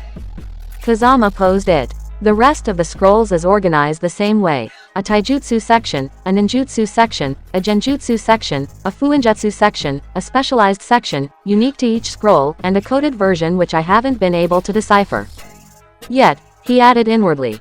The language was simply incomprehensible, but the vessel was determined to crack the coding one day. As you have understood, they are all linked to a single affinity. Affinity. Naruto raised an eyebrow. One's chakra is familiar with one element, Sasori explained. Fire, water, earth, wind and lightning. If you have an affinity for wind, you will master aerial techniques faster and use them more easily. He took one piece of paper from his sleeves, and gave it to the werfox Naruto. Blood tests have showed me the affinity of most of you, but since you're the latest arrived, channel chakra in your fingers. The boy obeyed, and the paper was cut in half. You're wind-natured, the puppeteer stated. Like everyone except Naruto. Hey, what am I? The girl asked. For some reason, you are oriented toward water, Sasori stated. You probably inherited that from your mother Kushina. So I will be able to create tsunamis. Naruto squealed. Awesome. Not yet, Kazama said, before smiling. But in time, why not? Yeah, she stood up. Everyone, cower in fear of the almighty ruler of the sea, Naruto, Tsunami, Uzumaki. The reactions to her outburst were mixed, going from cheers, to laughs, to sighs. Anyway, Sasori declared, all of us will create as many clones as possible and train in specific techniques, chosen by I and Kazama-san. I will take you, he eyed his apprentice, a bit away, so we can create stronger puppets in peace. I have a few ideas to counter the Madara trio's intangibility. It promises to be great, the boy whispered. I, Kazama gazed at Naruto and Kitsune, will be your tutor. We will go near the river, to train discreetly. The two smiled. Okay, Naruto-sensei, Naruto smirked cheerfully. The two smiled. Okay, Naruto-sensei, Naruto smirked cheerfully. I want to train until I can't stand on my legs. He nodded, but then noticed Sasori looking at him. Can I do something for you? Yes, the puppeteer said. Can we talk in private, for a short while? The youngster frowned. Why not? They walked away, reaching a nearly river. What do you want? Your narration of your last battle with Zabuza ticked me off, he declared. I want to test something. Do you have the time for a taijutsu spar? Of course, he took a defensive stance. It is about my fighting style, isn't it? Kazama guessed. Yes, the missing nin confirmed, before attacking. The fight went badly for the teenager. He parried most of the man's attacks at the beginning, and almost hit him once or twice, but then he got defeated. In a fast gesture, Sasori kicked the blonde's legs before punching him in the face with impressive strength, making Kazama fall on the ground. The redhead frowned, before helping the vessel rising up. I'm sure of it, now, he muttered. Who taught you this style? Ero Sennin. I mean, Jiraiya, Kazama corrected himself. After refusing to adopt him, his godfather didn't even deserve a nickname anymore. Sasori locked eyes with the teenager. I have a truth to tell you, one that you won't appreciate. Kazama scowled. I suck at taijutsu, isn't it? Worse, the man said. I think your training has been sabotaged. The teenager's eyes widened. Your style is full of flaws, Sasori explained bluntly. It is effective, but an adversary experienced in taijutsu can notice glaring openings if he takes the time to observe it. There is a distinct pattern of attack. Your legs are easy targets, you do not fully protect your head, you cannot defend yourself against a speed demon, you can face Chunin and most Junin, but you're a joke against someone that knows the basics of this style, or is sufficiently experienced to understand it mid-battle. He sighed. Honestly, it's a miracle you're still alive. Kazama stayed silent. How can I be so weak? Jiraiya spent 3 years teaching me, he paled, as a terrifying possibility came to his mind. Sasori, are you implying that Jiraiya taught me a flawed style on purpose? Yes. The teenager didn't move. He didn't flinch. He didn't think. A few stray memories rushed through his mind, of his time with the Toad Sannin, of 3 long wasted years. And then, a Rasengan shattered the ground. And another, for 5 minutes. He continued to destroy the clearing, until his tiredness overcame his rage.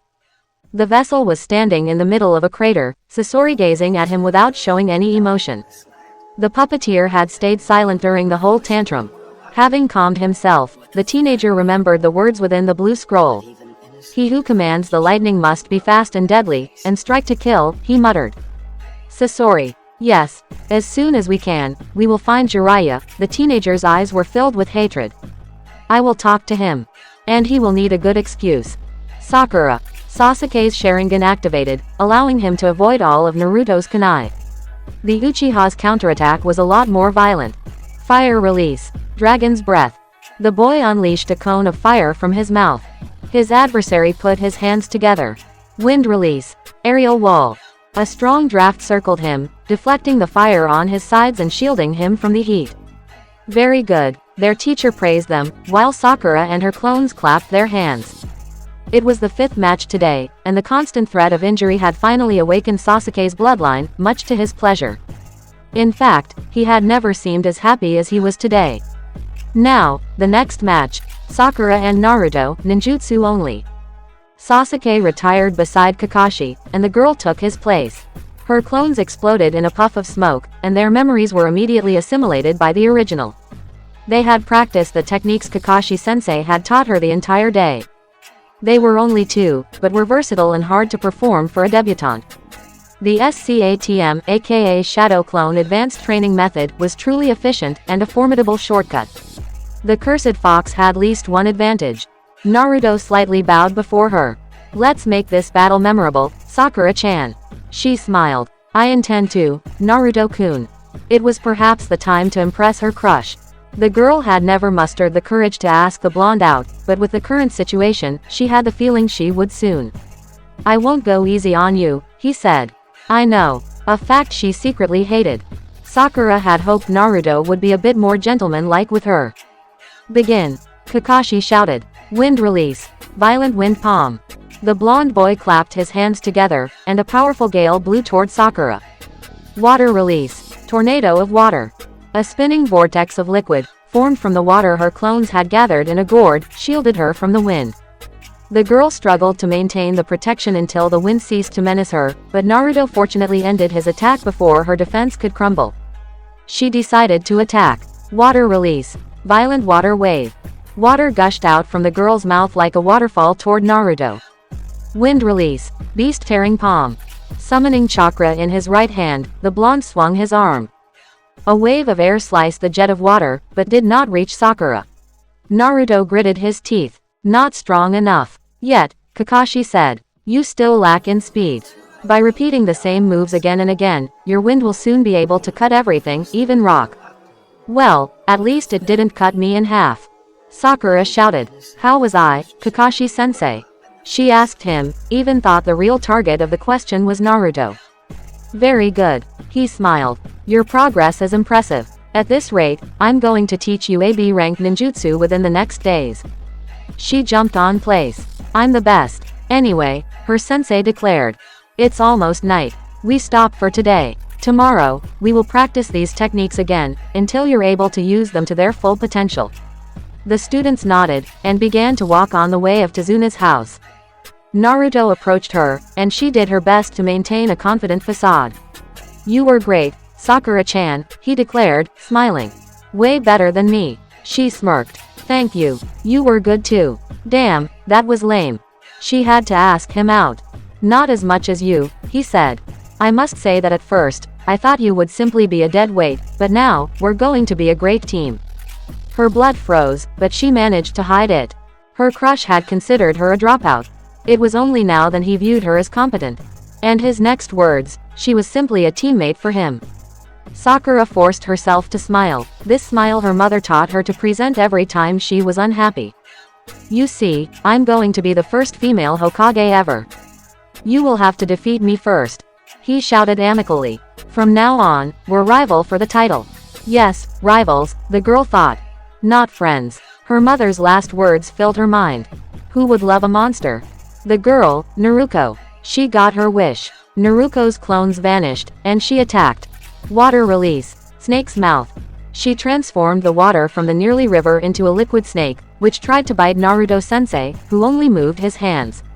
Wind release. Heat wave. A powerful hot gust of wind evaporated the snake, before sending Naruto flying away and crash on the grass. She rose up immediately, and the boss looked at her with concern. Are you hurt? He asked. Not at all, the girl replied. I have recuperated from my injuries, so it's no big deal. The furball has at least one use. A big fox roared in the back of her mind. She ignored it, beginning another jutsu. Water release. Stormy blockade. Normally, this technique transformed the humidity in the air into concentrated liquid, but since Naruto did not have enough experience, she used the river again, forming a stream that flooded the clearing. Unfortunately, her teacher used his heat wave again, and pushed the water back, much to her unhappiness. Your techniques are good, but too predictable, Naruto-sensei stated. Try to push your opponent toward the water, so you can enchain them faster and reduce your adversary's movements. Okay, the girl said. Next time, I will use my clones to push my enemies near a water source. The teenager nodded. Remember the scroll. Water doesn't charge, it traps. He turned around, and eyed his foxy double, who was still trying to reach the top of a tree, without much success. Are you still having problems? The voices are disturbing me, the boy answered, as he stared at the shaft. They are shouting in my mind, undoing my focus. Then tell them it's for their own good. Naruto-sensei put a palm on his shoulder. They will die with you, if you stay weak. They say they're strong enough, Kitsune replied, holding his head with his hands. They say I must rely on them, since they are me. Well, Naruto frowned, these voices are stupid. They got crushed by Amaterasu, and without Kakashi's help they would have lost against Kisame. They are strong, but not invincible. She hated to see someone being kept on leash like a dog, and especially by disembodied sounds. She's right, her teacher declared. You have to develop your own abilities if you want to survive against these enemies. He stayed silent a moment. The voices say that exceptionally, they will agree, as long as it is about destructive techniques. And about chakra control. They say I don't need it. They can fix that problem anytime they want. Naruto-sensei looked thoughtful. So that's why you were able to walk on water during your fight with Kisame, your inner demons were controlling your chakra. Kitsune nodded. But they say they can't help with the Kage Bunshin. Apparently, when I duplicate myself, I create doubles of them too, and without enough chakra to support them, the clones implode. Well, crap, the boss scowled.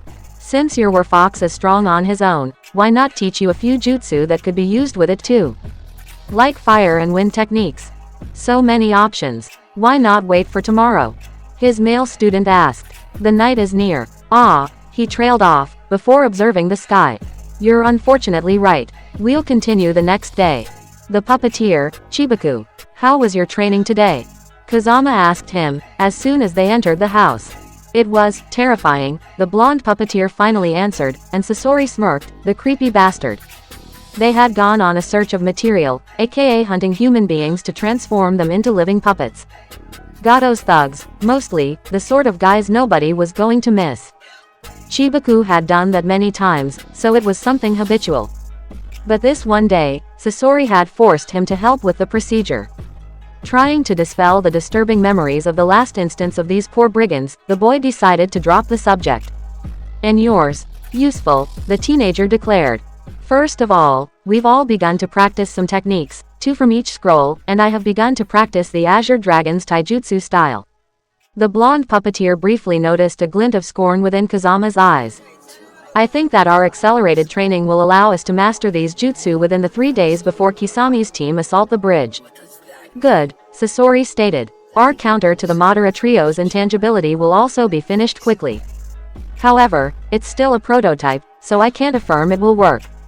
Kabuto will be avenged, Chibaku promised. His assassins will pay. Well, it's better than nothing, the teenager replied. They reached the dining room, where everyone was waiting for them. The table was laid, and the trio sat. Soon, Tsunami came with the food and the rest of her family. The dinner went well. Sasuke was smirking and talking with Chibaku's normal and were fox selves, while Naruto was talking with Sakura, about something girly, if their squeals were of any indication. Inari was sulking silently on a corner of the table, eyeing the blonde girl. Tazuna and Sasori were debating about the best way to construct bridges. Kakashi was reading porn, much to Tsunami's obvious displeasure. The blonde puppeteer wondered how the man could eat while reading, and then realized that the book was there to hide his mouth. The jerk had taken his mask off, but was dead set on keeping his whole face a mystery of the age. Tsunami's interactions with his older counterpart were truly funny. The woman was gazing at him sideways, and the young ninja was completely oblivious of her crush. Chibaku could understand the lady's actions. Her prey was handsome, cute, friendly, charismatic, and polite. A true gentleman. If he was more decisive, he would be a lady killer in no time. When she got up to bring the dessert, Chibaku approached Kazama. "When are you going to make a pass at our hostess?" He locked eyes with him, frowning questioningly. "I don't know what you're talking about." "Damn, you can't be that dense," the blonde puppeteer whispered. "Just look at her, she's has been eyeing you since the beginning of the dinner. She's hitting on you. She's more than 10 years older than I am," the teenager pointed out. "And looks doesn't equal to attraction." Shpaku rolled his eyes. "You can't be that naive, and who cares about her age? Experienced women are always out for young blood. She's a babe. You're a handsome teenager with hormones. Get to work." "And what am I supposed to tell her?" he replied, slightly blushing. The puppeteer rolled his eyes. "Let me guess, you have never been on a date with a girl before." The teenager's obvious embarrassment gave him his needed answer. The boy put his hands together. He called that the Sasori's lecture pose.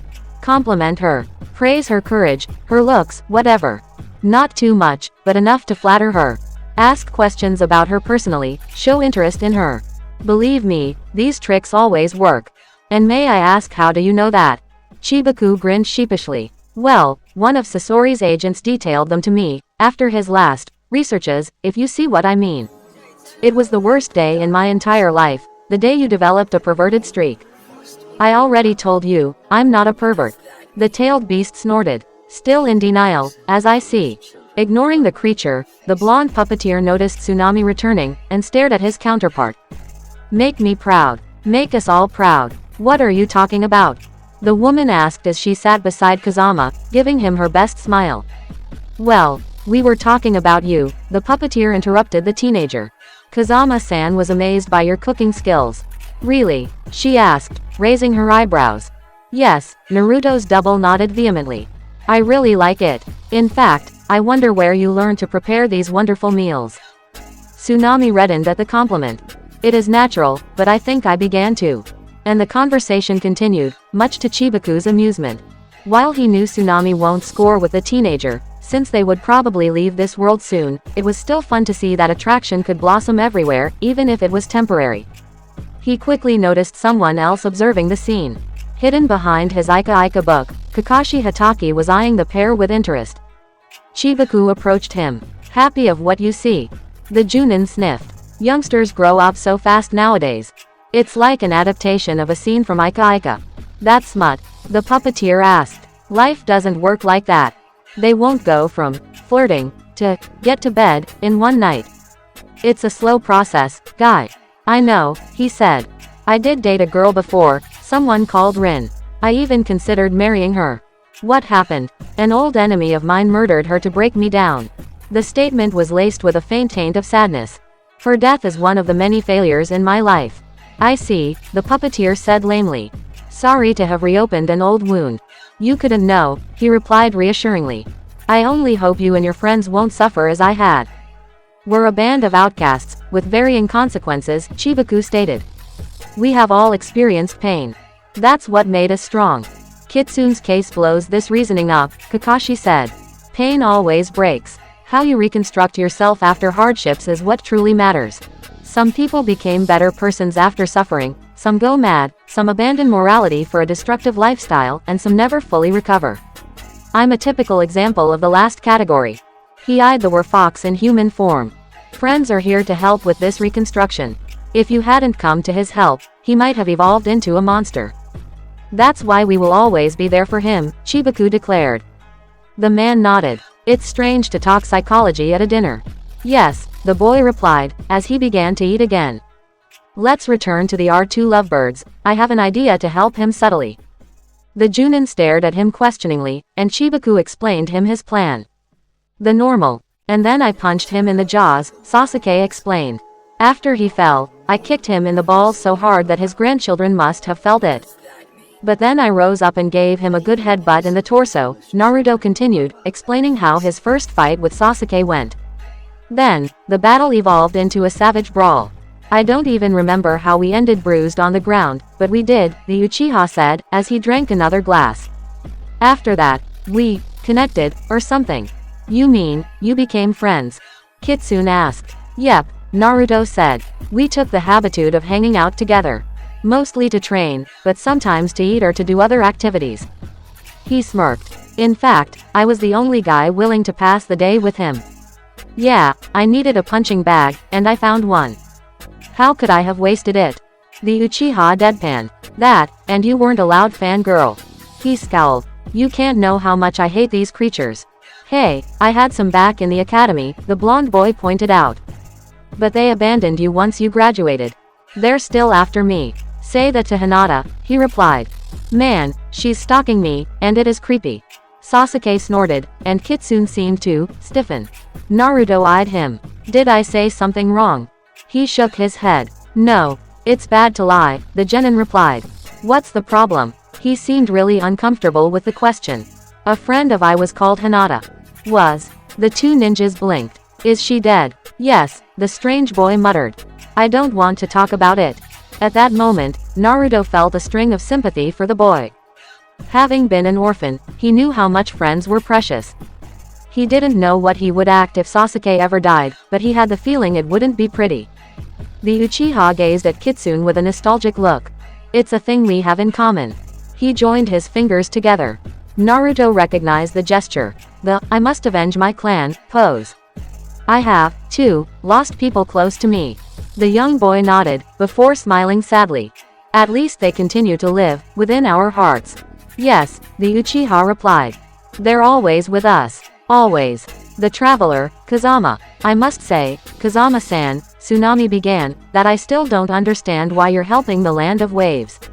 We don't have anything to give you. Kazama smirked. Simply seeing you people happy is enough, Tsunami-san. Your pretty smile is the only payment I need. She blushed a bit, before smiling at him. Is that what you want? Yes, he said. It was still strange, flirting with a woman probably 15 years older than him. Not that he really complained. Tsunami was beautiful and kind, and in a way, Kazama was happy to receive such attention. It's just that he had no idea how to react to her advances.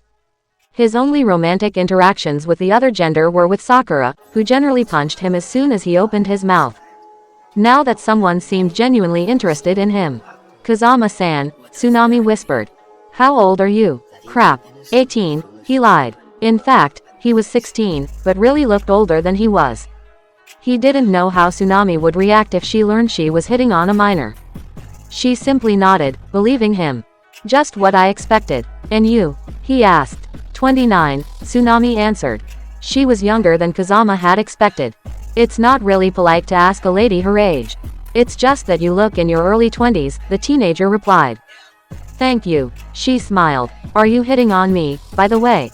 Well, I was wondering the same thing, since I noticed you looking at me sideways, he pointed out, and she reddened a bit. Is there another reason? He was now sure that his puppeteer self's intuitions weren't exact. Too bad. Tsunami muttered. The way you act, it's like my dead husband. Kazama's blood froze. She sees Kaiza in me. Who was he? The teenager asked, even if he was already aware of the answer. A hero, the woman answered. He helped people without expecting something in return, and sacrificed his life for the land of waves. You have both the same personality. But I'm not him, he pointed out. No, she agreed, drinking a glass. No, you aren't. A beautiful music interrupted the awkward silence. They were two lovebirds. A boy and a girl. The girl wanted to jump the boy's bones, but he was too shy. He should praise her, talk to her, what? Chibaku asked, as Kazama glared at him. What's wrong with singing a serenade at this exact moment?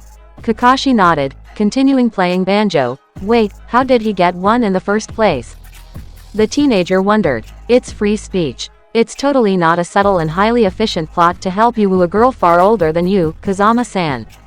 Kazama resisted the urge to face palm. Anyway, the blonde puppeteer claimed, let's return to our musical show. He should flatter her, tell her how much he loved her. Living in the past is not a good thing, Tsunami-san, Kazama whispered to the woman, ignoring the two idiots singing beside him, who were completely misinterpreting the conversation. I have made this mistake for a long time, and now I realize how much it was a loss of time. She frowned at him angrily. What is wrong with remembering about the dead? It's wrong when they stop you from moving on, he answered. The memories of the deceased is important, but they shouldn't govern our life. Images of Sasuke filled the teenager's mind. A friend of I made the same error, and it ruined his life. I am not talking about forgetting Kaiza completely, but you shouldn't project him onto others. Otherwise, you are doomed to loneliness, since your husband was unique. You won't find someone exactly like him. She stayed silent a moment, before nodding. You're right, he should take her hand, take her hand. Thanks you for your advice, Tsunami said. Kazama smiled. It was a pleasure. I hope you find love again, one day. He should kiss her, kiss her, kiss her. I think you have more chances than I, Kazama-san, she replied, standing up. With a little more attitude, you could be a real lady killer. He grinned sheepishly. I haven't had much such success, yet. Then consider me as your first conquest, Tsunami declared. She approached her mouth, and kissed him on the forehead. The blushing boy heard the two singers squeal behind him. Once you really hit 18, she said, making Kazama redden even more. Come to see me. I will be happy to give you a chance. She left the dining room, the stare of the teenager following her. But then the two idiots ruined his mood. You see, my plan worked. Infuriated, Kazama glanced sideways at the duo, and dropped his jaw. Oh great god of romance, Kakashi declared, kneeling before Chibaku, your humble servant begs you to teach him the secret of your success. He showed him the banjo. Please, accept this object, as an offering. Yes. The boy shouted. I already have one follower. Horny teenagers and closet perverts, worship me. Honor my name, and you shall obtain what you want, a reluctant kiss. Kazama sighed. You're driving me insane. Both of you. The girl, Naruto. The view was beautiful. Thousands of stars were illuminating the sky, and the moon was completely full. Light and darkness were cohabiting in a perfect harmony. That's great, Naruto declared, as she sat to observe the celestial luminaries. She and Sakura were on the roof of the house, alone. Wonderful, her newest friend agreed. When I was young, the old man would come and explain me where to look for the constellations. I have always been fascinated by the sky. It's incredible, the demon vessel said, to think that the stars were already looking at the first man, and would continue to observe the earth long after we're gone. Thinking like that makes us look like mayflies. Sakura smiled. But life is beautiful because it ends one day. Yes, the other girl replied. Eternity just seems plain boring to me. A light crossed the skies. Naruto got up. A falling star. She stared at Sakura. Have you made a wish? She nodded. And you? The demon vessel smiled. I asked for a perfect future, for all of us. That's a good wish, the girl said lamely. Mine is a bit more selfish. Naruto raised her eyebrows questioningly. I wished for my mother to come back. The blonde girl paled, before sitting beside Sakura. How was she? She was kind and gentle, the girl whispered sadly. She was always there to console me after the other children had bullied me. She was always there to help me, to comfort me when I was afraid. How did she die? Naruto asked. Disease, the girl said, looking at the sky. One day, she became ill, and her condition worsened over a month, until she died. That's sad, the blonde muttered. I never had any parents, so I can't really understand what you went through, but I can imagine. You have my support. Thanks. She seemed happy, and then turned around. Naruto imitated her. Inari was looking at them with a strange face. Sorry to have interrupted you, he said. I was going there to watch the sky, and I overheard your conversation. He sat between them. I didn't know what you went through, the boy declared to Naruto. So excuse me for my words, last time. No big deal, she replied, wavering her hand. I'm not bitter. He smiled a bit, and stared at the moon. I have too lost a parent, so I know your pain. The girls eyed him. He wasn't my father by blood, but it didn't matter, he explained. He was a fisherman named Kaiza. He saved me from drowning, and I don't know how, but we went along well. He quickly became a member of the family, and married Mom. His expression turned into one of sadness. When Gato came, Kaiza tried to stop him. Gato captured him and killed him in public. Sakura put a hand on his shoulder. Gato will pay for what he had done to your countrymen. He can't be stopped, Inari said. I thought heroes existed in this world, saving people from monsters, but in real life, the monsters are the winners. Naruto bit her lower lip, and rose up. She had reached a decision. Inari, she told him, when we will have finished our training, we will attack Gato. Not by creating a bridge, but by bringing him to the justice of waves, citizens. And we will succeed. He stared at her with skepticism. How can you be so confident? Because, Naruto explained, heroes do exist, and I intend to prove it. The deceiver, Tsukiyomi. In a large town, somewhere on the continent, a deicide had occurred, within a tower under the rain. The night had been bloody, and a god had fallen. The ruler of a megacure, Pain, had died, and nobody was aware of his disappearance. The bodies he had been controlling ceased to function the second Nagato's heart stopped beating. His loyal teammate, Konan, was lying beside his corpse, having used the last seconds of her life to crush the Rinnegan, preventing their killers from obtaining the precious bloodline. Two masked men looked emotionlessly at the former leaders of Rain. They were disappointed and restless. So, Amaterasu said, this is what my Nagato could have been if the Rinnegan had matured under his possession, I expected more. Tsukiyomi shook his head, putting his foot on the handicapped man's head. The statue of the outer path destroyed much of his abilities, and without me to guide him, he never achieved true greatness. My Nagato was a force to be reckoned with, not this, indignity. But now we're sure that our counterpart died in this world at some point, his counterpart stated. Probably against the Yondaime Hokage, since the Kyuubi still attacked Konoha. Tsukiyomi nodded. He glanced sideways at a materializing Susanoo. Have you located them? No, he answered. They are not in Konoha. I visited every damn street, read the mind of everyone worth interrogating, searched for their chakra everywhere, and nothing. He briefly eyed the two cadavers. It seems that gruesome killings are a specialty of ours. Are they these kids from the Akatsuki?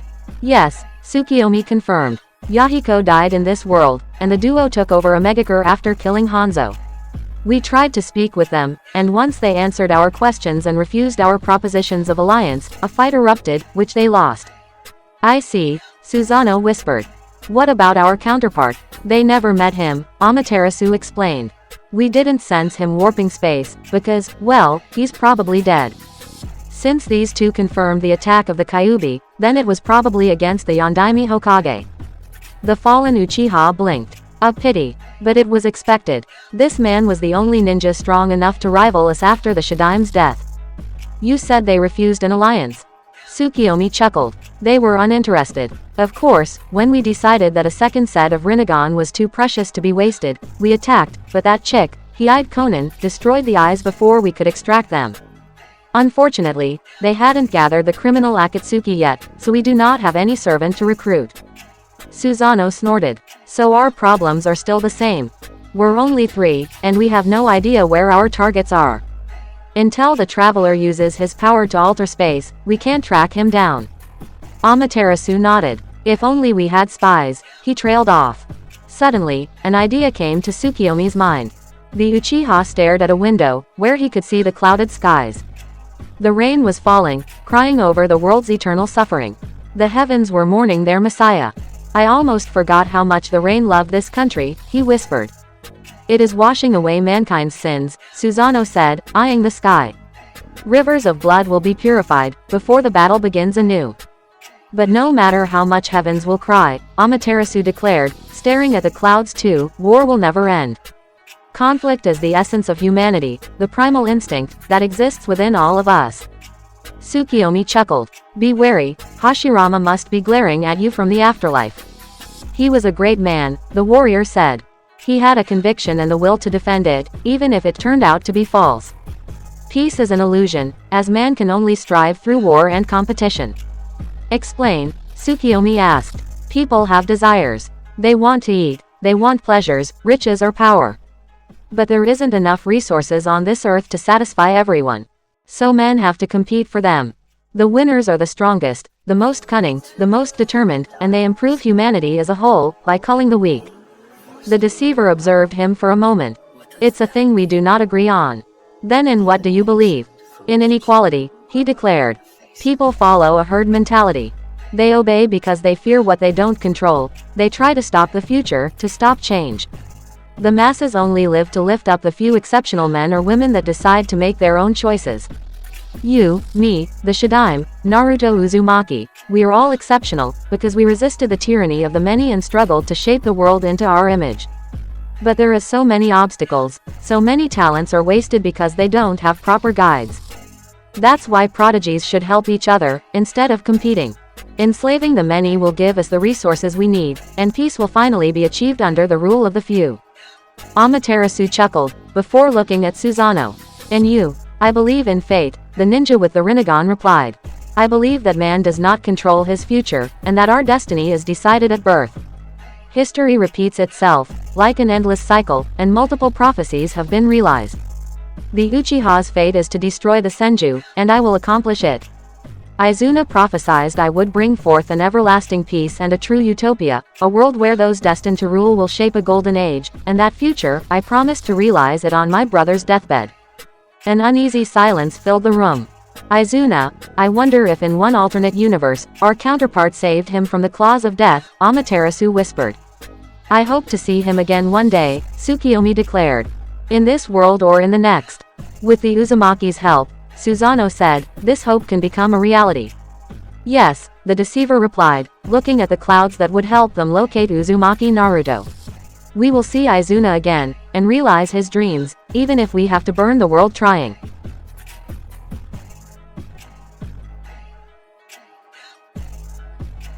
Chapter 9. Last Days. Sakura entered the great hospital without a word. The secretaries ignored her, and she ignored them. The girl wasn't even masking her sadness. Her fake smile was nowhere to be seen. She went through the stairs, and stopped. Hokage Gigi was talking to a medic, behind a slightly open door. She observed them discreetly. Arsenic. The Sandaime squinted, as he read a sheet of paper.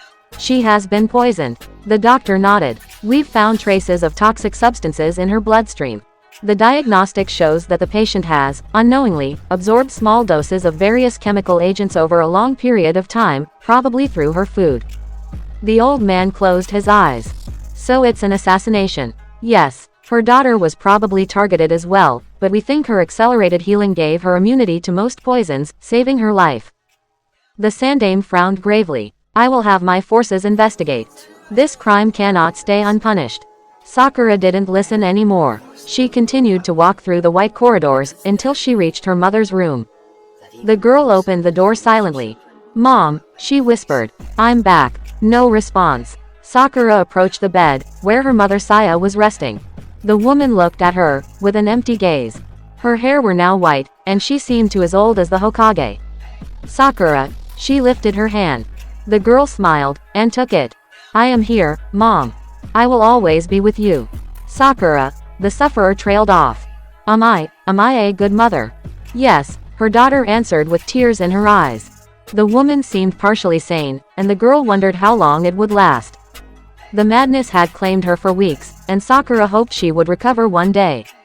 Even if the doctors had said she wouldn't. The children, that insulted you. They stopped. Sakura lied. She didn't want her mother's state to worsen. Her last crisis had been terrifying and made her bleed. She had even tried to strangle herself, possessed by her own insanity. The woman grinned, at peace. You see, your smile can win everyone's love. Her face suddenly twisted into a serious expression. Monster, you destroyed me. What? Sakura gasped. Her mother was now squeezing her hand with the little force she had left in it. You ruined my life, Saya hissed, as her eyes glittered with insanity. I could have been happy, but you stole my daughter's face and body. Mom, the girl whispered. You're scaring me. Had her madness taken over, once again. You should have died that day, demon, her mother shrieked. I should have strangled you when you were reborn in Sakura's body. None of this would have happened. I should have killed you. Sakura repressed her tears. You don't believe what you say. That's the madness that talks, not you, Mom. The woman laughed. An empty, cold and forced laugh. What do you know of truth, Kyubi? Are you so used to lie that you do not recognize the reality of my words? The Kyubi, Sakura asked, not understanding her mother's gibberish. I tried to love you. The madwoman cried. I sacrificed my life, my reputation, for you, and now I'm paying the price for this mistake. Disappear. She ordered her daughter, as she released her hand. Vanish from my sight. But Mom, be gone. The woman shrieked, and her daughter fled in terror. Who would love a monster, beside itself? Sakura heard her mother scream and cry. WHO would love a monster. She roared, as the doctors came to restrain her. The next time Sakura would see her mother, was for the latter's funeral. The genin opened her eyes. She had left the hospital for Tezuna's house. Nightmare. Sakura's face tilted to her side to where Sasuke was sitting on the floor. The girl had no idea why did he care, but nodded nonetheless. The Uchiha frowned. Seemed to be a bad one. You heard me? She asked. Well, you really sounded really out of it. He answered. But I think I'm the only one that noticed. Naruto is already taking his breakfast. I see, the girl muttered. Why does my dream interest you? Because you were talking in your sleep, Sasuke said. I heard the words arsenic and madness. Most nightmares don't have those things in them. She glared at him. It doesn't concern you. It was a very sensitive subject. I don't want to talk about it. The boy weathered her glare, unfazed. I understand. It's just, he gritted his teeth. If you ever want someone to hear you, I am here. Thank you, Sakura smiled. But I don't think it will be necessary. The Uchiha glanced at her. Hiding your pain behind a false grin won't make it go away. I know, she said. I figured that out long ago. Since her first day at the academy, in fact, the very day parents had ordered their children to ignore her.